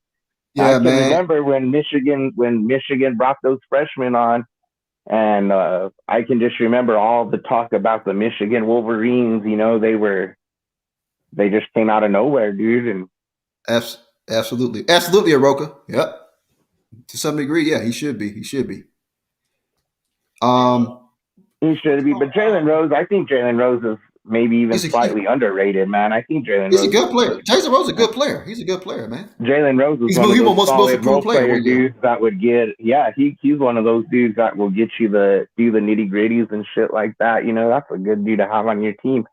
And on any given night, he can give you 25, you know, or more. He could. Jalen Rose could get hot, man. Jalen Rose could get hot. And Jalen Rose, no scrub. Yeah, he's no scrub. Jalen Rose can play. No scrub at all. Jalen Rose and Chris Webber were the two best players out of that freshman group in Michigan. I feel like Chris Webber played today, he would be so much better though. Because the way the game is today, like a lot of these dudes would not be able to guard him. Chris Webber's a great, and a lot of people they underrate his passing also, man. Chris Webber can pass the ball. He could dribble the ball outside the paint, so he could not only get you into the paint, he could get you outside the paint. Mm-hmm. Absolutely. Like if you played today, like with the rules and stuff today, you'd be one of the best players in the league. Of course, and his position. Like you made a case with a lot of players from like the '90s where the game was like I feel like a guy like today, guys like Drummond or Ben Simmons would be better off back then. But you got players back then that would be way better today. Yeah, I mean, like I said, you can make an argument. Yeah, you know, I just think I think Chris Webber, people need to give him his respect. I mean, you know, right. Chris Webber was so underrated, and he was a very good passer. He also made his team, the Kings, better in a lot of ways. You see what I'm saying? So, to your point, Drummond, I could see. I don't know about Ben Simmons, man. I just don't know what happened to that dude because I don't know. He's doing some damage to himself the way he's, you know, handling this whole situation in general. And the dude played like ass too, man, in the Atlanta series, you know. Oh, I mean, Ben Simmons. He's mentally weak. That's the problem. Yeah. And what I hate about it is, and what I hate about both of y'all, this is what I'm saying. What I hate about it is, beef and Roker. Yeah, that's right, beef. But what I hate about it is, man, Ben Simmons is so much talented, so talented, but that's his enemy. I mean, he's thinking have to work on his game. The man is 6'10" and a half, 230. Like he had the gifts, but it's just his mind.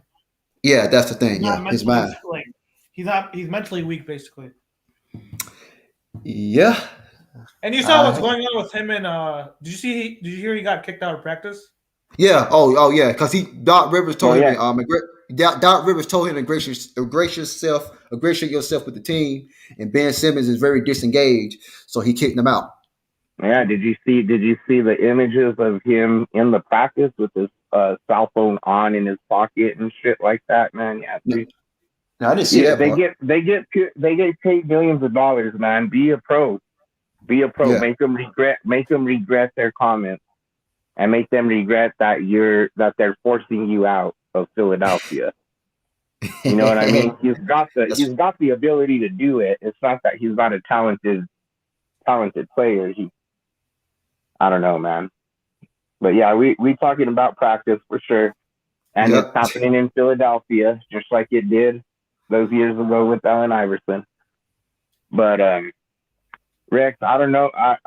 English and Dantley over Allen. I don't know, Matt. Ray Allen deserves to be on that list, I think. Don't forget he was really good those Milwaukee and Seattle years. Dude, people forget that Ray Allen, because later in his career, even with Boston, he took more of a back seat to Garnett and Paul Pierce. Yeah, because people remember him from Boston and Miami. Right. I remember like the years with Milwaukee and Seattle. With Milwaukee, Seattle, yeah, dude, and he was a dog, man. He was a beast. He was part of UConn's first national championship team too, I believe. Yeah, the greatest shooter of all time, besides Steph Curry. Yeah, before Steph Curry, it was either him or Reggie, in my opinion. Mm-hmm. Him and Reggie. Yep. It was either him or Reggie, and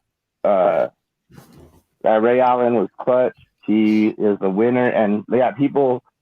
He took a backseat to Garnett and Pierce because Kevin Garnett is a superstar, super good, a great player.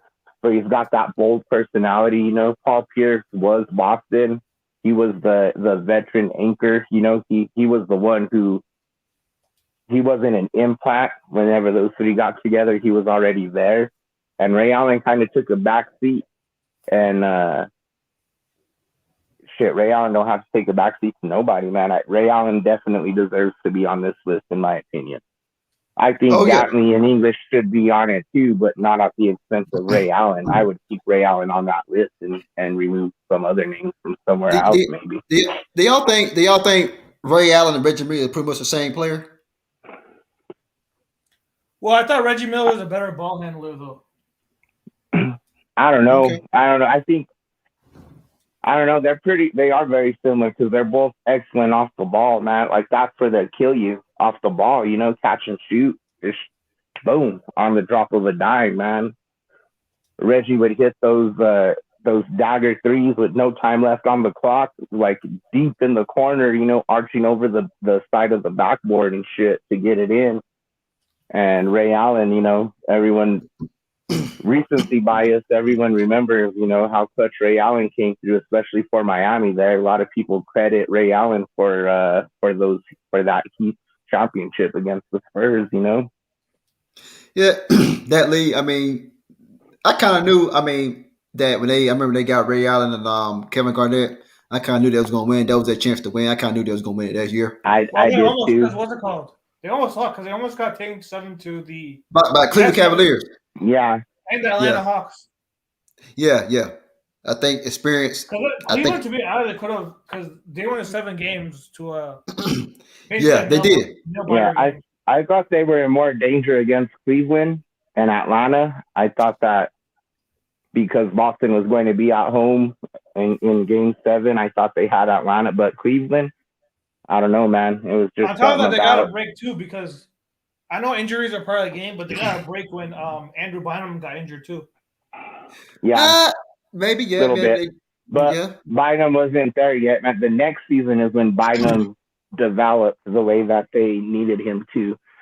And Pau Gasol came late in that season, I believe. Right? Was that the year the Lakers got Pau too? Yeah. They got Pau Gasol. They went back. Yeah, but they and the Lakers were overachieving up to that point in the season. Man, the Lakers were super overachieving. Man, like they were first place in the West, and they, you know, it was Kobe and Odom, and then they got Pau, and when that happened, I thought, oh shit, there's someone that can maybe give the Celtics a run for their money. But the Lakers were favored to win that because people thought that because the Celtics struggle with the Hawks and the Cavs, so people thought that the Lakers would have beat them.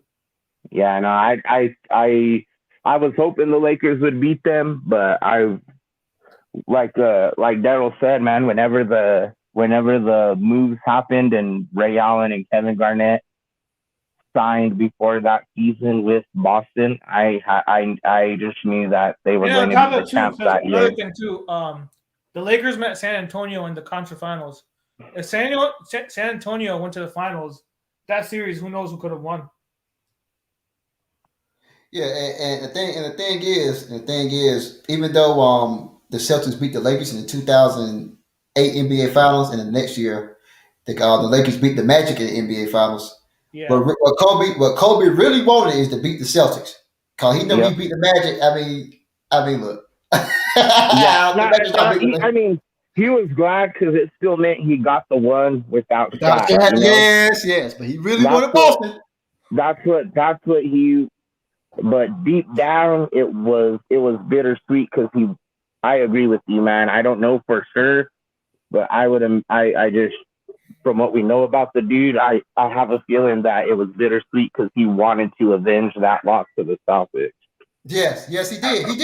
He did. Even though he didn't play good his final game, but he still had 23 points and 15 rebounds.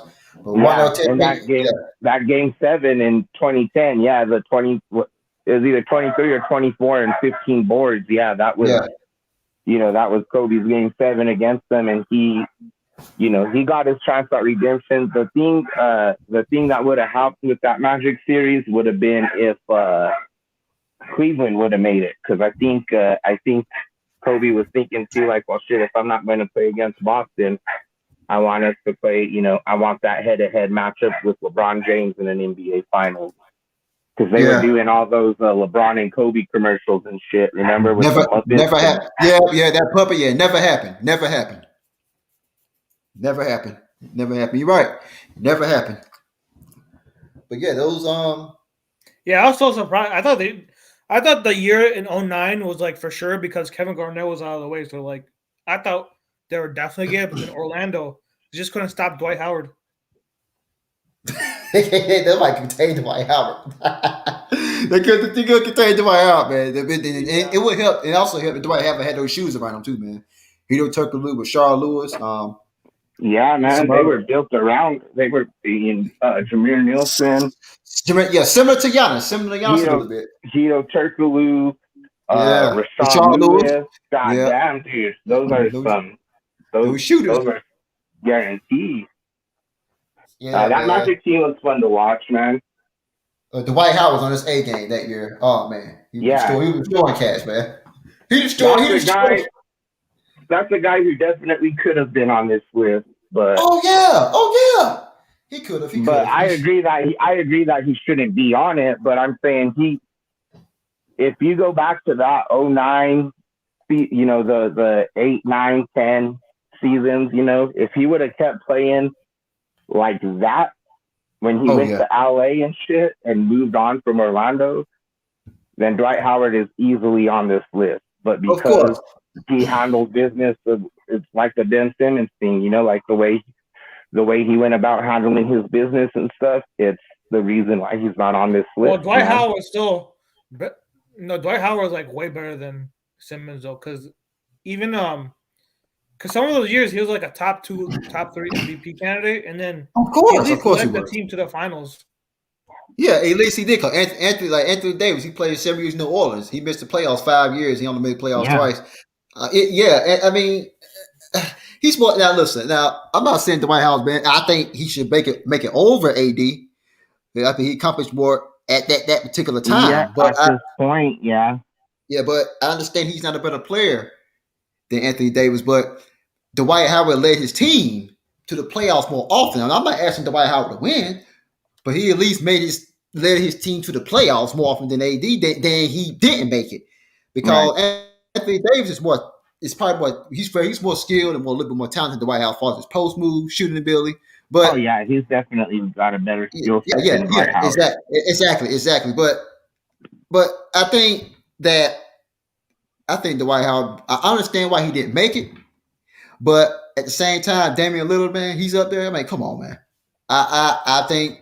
Yeah, that's true too, man. And I love Dame, man. I love Will. He's a fun dude to watch play too, but he's done enough to make the top 75 of all time, man. And I don't know about that. Yeah, he got a lot of players. I mean, there's a lot of great players that played, man. A lot of people got left off. And then Bernard King. Bernard King. Yeah, dude. Bernard King got left off. I mean, I'm not saying you should have.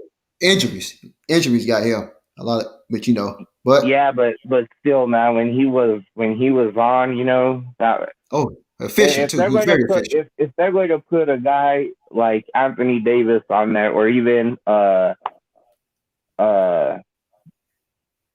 Kawhi Leonard, injured Damien Willard, then Bernard King definitely should have been on there, man. No doubt about it.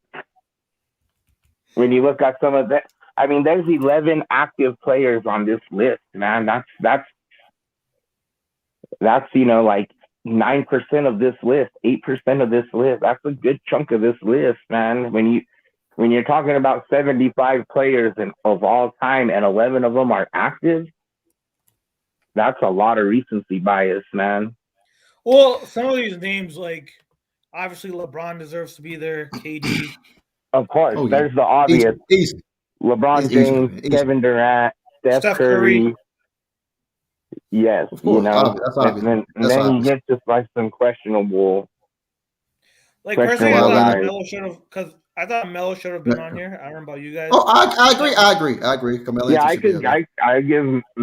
give it to Melo too. The only current players, because Chris Paul, you could say he deserves to be there. Again, Chris Paul deserves to be there. But Chris Paul's also already played, 17 years or whatever too. So we have his body of work. The only current players you could really say were questionable were obviously West. Do you guys think Westbrook should be on Westbrook? I don't have a problem with that. I don't know. I have more of a problem with Lillard and Harden and Davis than I do at Westbrook. I thought Harden. Okay, I'll tell you that. I thought Harden should have been on here. Like, I don't like Harden that much, but I'm not gonna deny he's a great player. He's a great player, but I don't think he's top 75 all time great. Again, if we were doing a top 100 right now, then possibly, yes. Top 100. I don't think he's there yet, man. Do you guys think he's the top 10 shooting guard all time? James Harden? Top 10 shooting guard. I don't know, man. I'll say top. Top 10 shooting guard. I give him top 10. Of course, I give him top 10. There's more players better than him. I have to think about it, but yeah. I don't know about top 5, but no, between 10 and 15. But no, he's not top 5. No way. Yeah, no, top 10. I think he's the top 10 shooting guard all time. That's fair enough. We got on this list alone. We got Ray Allen, Kobe Bryant, Reggie Miller, Michael Jordan, Jerry West, Clyde Drexler, Dwayne Wade, Allen Iverson, Dwayne Wade. Yeah, I don't know if I'd put James Harden as a top 10 shooting guard, man. You can make a case that he is, but he's not top 5. He's not top 5. He's not top 5. He's not top 5. Definitely not top 5. No, I'd put him. George Gervin. George Gervin. Yeah, George Gervin. Was he a shooting guard or small forward? Shooting guard. He was shooting guard. Okay. Mm-hmm. Yeah, I'd probably put him at the end of my top 10 shooting guards list, like 9 or 10. That's a fair assessment. Yeah, if he was top 10, it'd be 10. Or like 9, 10, somewhere around there, yeah. Fair. That's fair. I'm not arguing that with y'all. Yeah. Because he did have like one of the highest averages in scoring too, James Harden. James Harden is. Listen. You see it with his. Well, look at I don't like out of any player, I despise him the most because it's the way he plays. But I'm not gonna deny. Yeah. Like I'm not gonna be biased and like say he's like a bum or something like that. No, he's not a bum. He's definitely not a bum. No way. But I don't know, man. I think his game's a little overrated. I agree with that. He's pretty one-dimensional, man. If he has an off night, or if you have a defender who can kind of, get at him and he doesn't get those calls that he usually gets after a few trips up and down the court, you can take James Harden out of a game mentally, man. He's obviously a good scorer, and I'd say in terms of playmaking, he's a good playmaker. He's a good scorer, and I think he's a good playmaker. He has the ability to be a good playmaker, but it's just, I don't know, man. It's just pretty one-dimensional. He's a liability on defense most of the time. You see his effort coming back on plays or just, sticking a hand in there on a drive or something, man. He's not, I don't know. Yeah, Roca, yes. They will. They'd be top 100. Who? No, the question that Roca I put on the screen. Chris Mullin. Oh, yeah, definitely Chris Mullin. One of the greatest shooters of all time. Good scorer. Yeah, Chris Mullin be a top 100. I wouldn't have had a problem if he was on the top 75, honestly, man. The problem with what's his name? Penny Hardaway. The problem with him was injuries. Yeah, that's his problem. I love Penny Hardaway, man. Damn, wish he never got hurt. Big point guard. Same way, D Rose too. D Rose would have been like one of the best players of all time, but injuries. If he didn't get hurt, yeah, man. That's the thing, man. Like it, and like you said, Stephon Marbury, Stephon Marbury, no, absolutely not. No way, man. Nah. Come on, man. David Thompson's not on the list. Adrian Dantley's not on the list. Alex English is not on the list. Dwight Howard is not on the list. You got other guys. Hall of Famer. What are you talking about? Who? I'm saying to the guy Aruka. Stephen Marbury is not even a Hall of Famer. Yeah, he's not even a Hall of Famer. Yeah, not top 100. Nor is he going to be in the Hall of Fame. I take Sean Kemp Kevin Love got a better chance of making it than Stephon Marbury. What's it called? Amari Stoudemire was better than. Yeah, Amari Stoudemire was way better than Stephon Marbury. Yeah, absolutely. Come on, Aruka. Latrell Sprewell, way better than Stephon. Allen Houston, way better than Stephon Marbury, man. Yeah, man. Oh yeah. Is Mark Jackson in the Hall of Fame? No, he's not in the Hall of Fame. Should it be a Hall of Fame? Maybe he should be. Great passer. Mark Jackson should be in the Hall of Fame, man. At least in the Hall of Fame. I don't know about that. If for nothing else than his the assist that he racked up, man. Like, listen, if Draymond Green gets in the Hall of Fame, you know Mark Jackson got to go in there. Draymond Green though, he's one of the because he won 2 times Defensive Player of the Year, and then he was a big that's system shit though, man. Like we look at Draymond Green when he doesn't have Splash Brothers to work with, man. Like Draymond Green never be a guy you build your team around. But that offense, like the way that team's built, is why Draymond Green can succeed when they're together like that. That's why he's part of that trio. Showtime, the great. I'm asking, do you remember what Draymond Green said about Charles Barkley? Do you remember what he said? Oh yeah. He's not better. He said, what did he say? No. He said if he had a team by himself, that he was the best player on the team. I'm sorry, if he had his own team, he said he could average 20 points per game. Well, he had his own. Well, he basically Steph Curry and Klay Thompson was out. What do you do? Right. I mean, that's what he said. All you do is bring back Steph Curry, and they make the playoffs last year. Granted, it was that play-in game, but they make the playoffs. On a technicality. This year, you have Steph Curry back healthy. You're still down Klay, but you have Steph Curry back, and you're 4-1. You're if they can go 10-3 every 13 games, they're going to make the playoffs, and they weren't doing that when it was Draymond Green. Steph, like his new kryptonite's John Morant because he's been struggling against John Morant. John Morant, man, I love John Morant. John Morant's gonna be a superstar. John Morant's a bad dude. Yeah, he's a bad dude, man. And I hate. And my thing is mislead me to Zion Wilson, though, man. This dude cannot. Man, look, man. I think the Warriors completely out of shape now. See, you see what I'm saying? That's the Warriors gonna be great. Compare his 2019 and compare him now. He's like way out of shape. Man, I can't stand Zion Williamson. Oh yeah, man. He's underachieving. He's just 20 years old. And he's almost 300 pounds. Yeah, dude. That's the I feel sorry for New Orleans fans who don't get together, man. That's the thing, though, man. Like these guys get New Orleans. He wants to go to New York. Man, so far.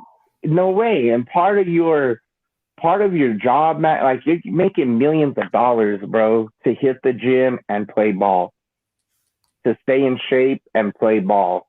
You know what I mean? Like, I don't get why it's the shit, man. Pay me $100,000 a year to hit the gym every day and play ball. That's awesome. These guys, I don't get it, man. I don't get it. John Morant's a bad dude, man. John Morant's bad. John Morant is a bad dude. There's some good young players out there, man. There's some good young talent in the NBA. It's not going to. I mean, the NBA is going to be okay for a while. Hey, Aroka, yes.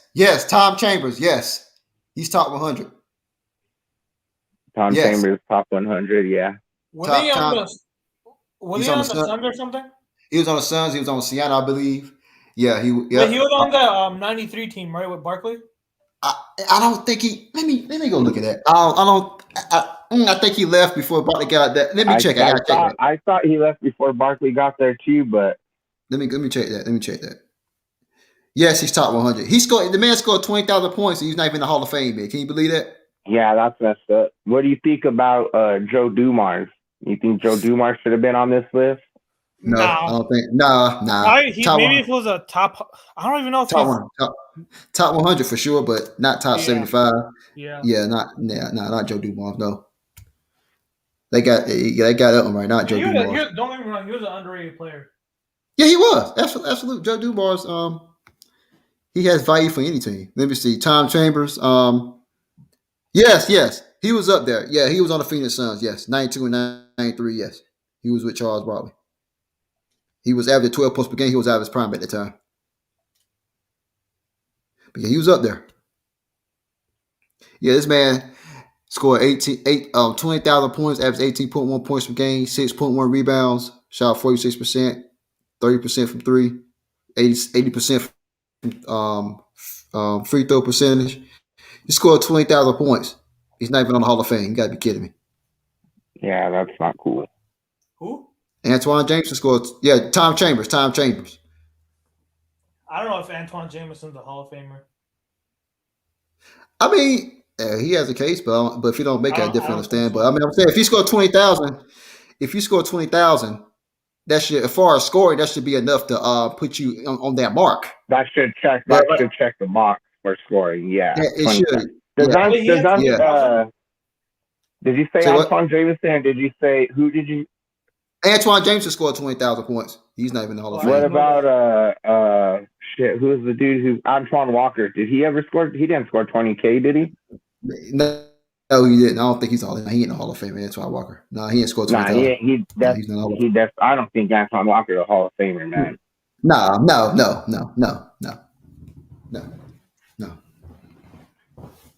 Antoine Jameson, Zach Randolph.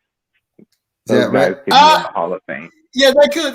I think Zach Randolph should be in there. Zach Randolph should be in the Hall of Fame. Yeah, he should. I think he should. Maybe not. Eventually, within like the next 10 years, the dude should be. Do you guys think Chauncey Billups a Hall of Famer? Yeah, I would definitely put Chauncey Billups in the Hall of Fame. Yeah, he's not in there yet, and he's been retired for a while.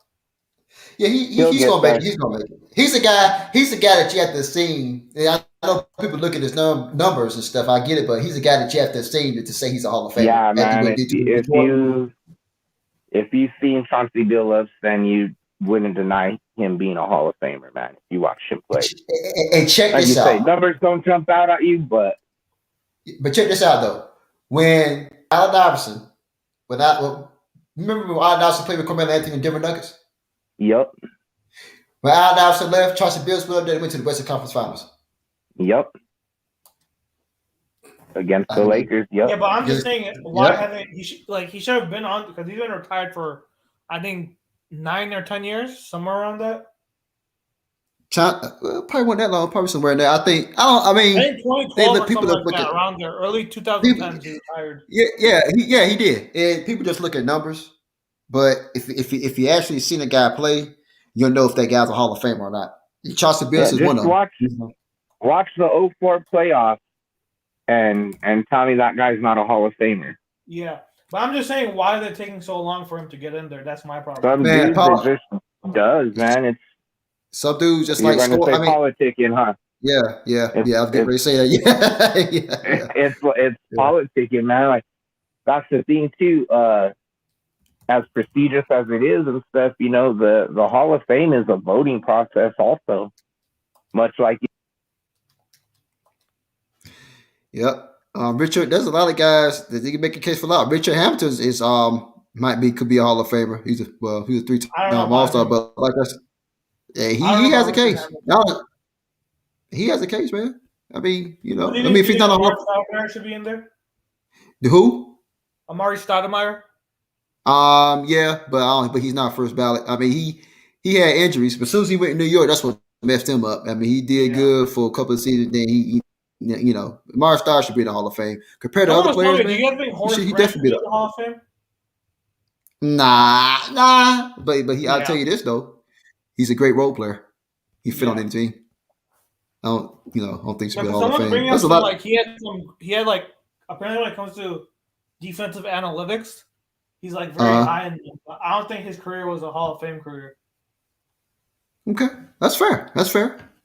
Did Rasheed Wallace get in or no?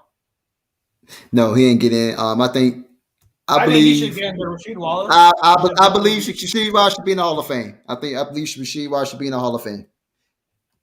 He definitely had the Detroit Pistons team because they gave him shooting, defense, and everything. I think Rasheed Wallace should be in the Hall of Fame. Good player. I remember he played for the Blazers. Yep. He was doing good with the Blazers. He went to the Western Conference when the Blazers were going to the conference finals. Yes. And he, you mentioned the Kendrick Perkins earlier, his injury with Boston. Who filled in when Perkins went down? It was Rasheed Wallace. So, yeah, Rasheed Wallace, man, is a Hall of Famer. Just look out Portland when he was young, man. That team was stacked. Bonzi Wow, him, Sabonis. Yeah, Damien Stoudemire. Mighty Mouse. Yup. You guys think Kevin Love should be in the Hall of Fame? Yeah, Mighty Mouse. Oh man. Yes, he ain't gonna make it first ballot, second ballot, third ballot, but he's gonna be in there. Yeah, he'll be in there. Yeah. Kevin Love should be in there. Like Daryl said. Yeah. Maybe not first, second, or third ballot, but somewhere down the line he'll get there. He should anyway. But I'm not gonna lie though, I feel like the Hall of Fame does have low. It's watered down. Yeah. Yes. They do have low standards. Because Draymond Green, he's probably because some people say he doesn't, but he's most likely gonna be up there. He's gonna be in the Hall of Fame, I think. Well, It's funny when you look at some of the people who are in there and some of the people who aren't. And it's not just a problem with basketball. Look at the NFL Hall of Fame, man. You telling me Terrell Owens isn't a first ballot Hall of Famer? Or Randy Moss? Exactly. Randy Moss, he made it first ballot, but Terrell Owens didn't get it. Still haven't gotten in, man. Still hasn't he's in the Hall of Fame. No, he's in the Hall of Fame. He got on the third ballot. He got it recently. Oh, did he? Yeah, he got on third ballot. Good. Yeah, he should he should have been first ballot, no questions asked. Right. Marvin Harrison. Second ballot. I'm not taking nothing away from Marvin Harrison. Was a bad dude. But he also had Peyton Manning for his whole career, throwing him the football. Yeah, he did. Yeah. Terrell Owens went to different places, man, with different dudes. And the best quarterback he had was Dominique quarterback better. Maybe Tony Romo. Yeah, the best quarterback he had was Donovan McNabb. He had Steve Young, but Steve Young wasn't Steve Young with the early 90s. He had Jerry Rice. He had Jeff Garcia. He had Steve Young at the very end of Young's career, then Jeff Garcia, then McNabb. I think the best QB that he played with was Tony Romo personally, but I could complete McNabb to you too. Yeah, do you remember Donovan McNabb did not make a Super Bowl until he got Terrell Owens. No, they made it to 4 straight NFC Championship games before they got that. And lost. Before they got to the Super Bowl. You're right. And lost. Right, they're basically the Buffalo Bills of the early 90s, except the Bills at least got to the Super Bowl each year. The Eagles only made it to the championship game and lost. So you lost. And then Rondé Barber picked Donovan McNabb off at the red zone. Yep. Remember that? With Tampa, right? Yep, he sure did. So, I mean, I can't stand it. I mean, so they know good well Terrell Owens. The first, but see, I don't go by, if you talk about Hall of Fame, I don't go by somebody being not like. I go by what they did on the field, on the court, man. Yeah.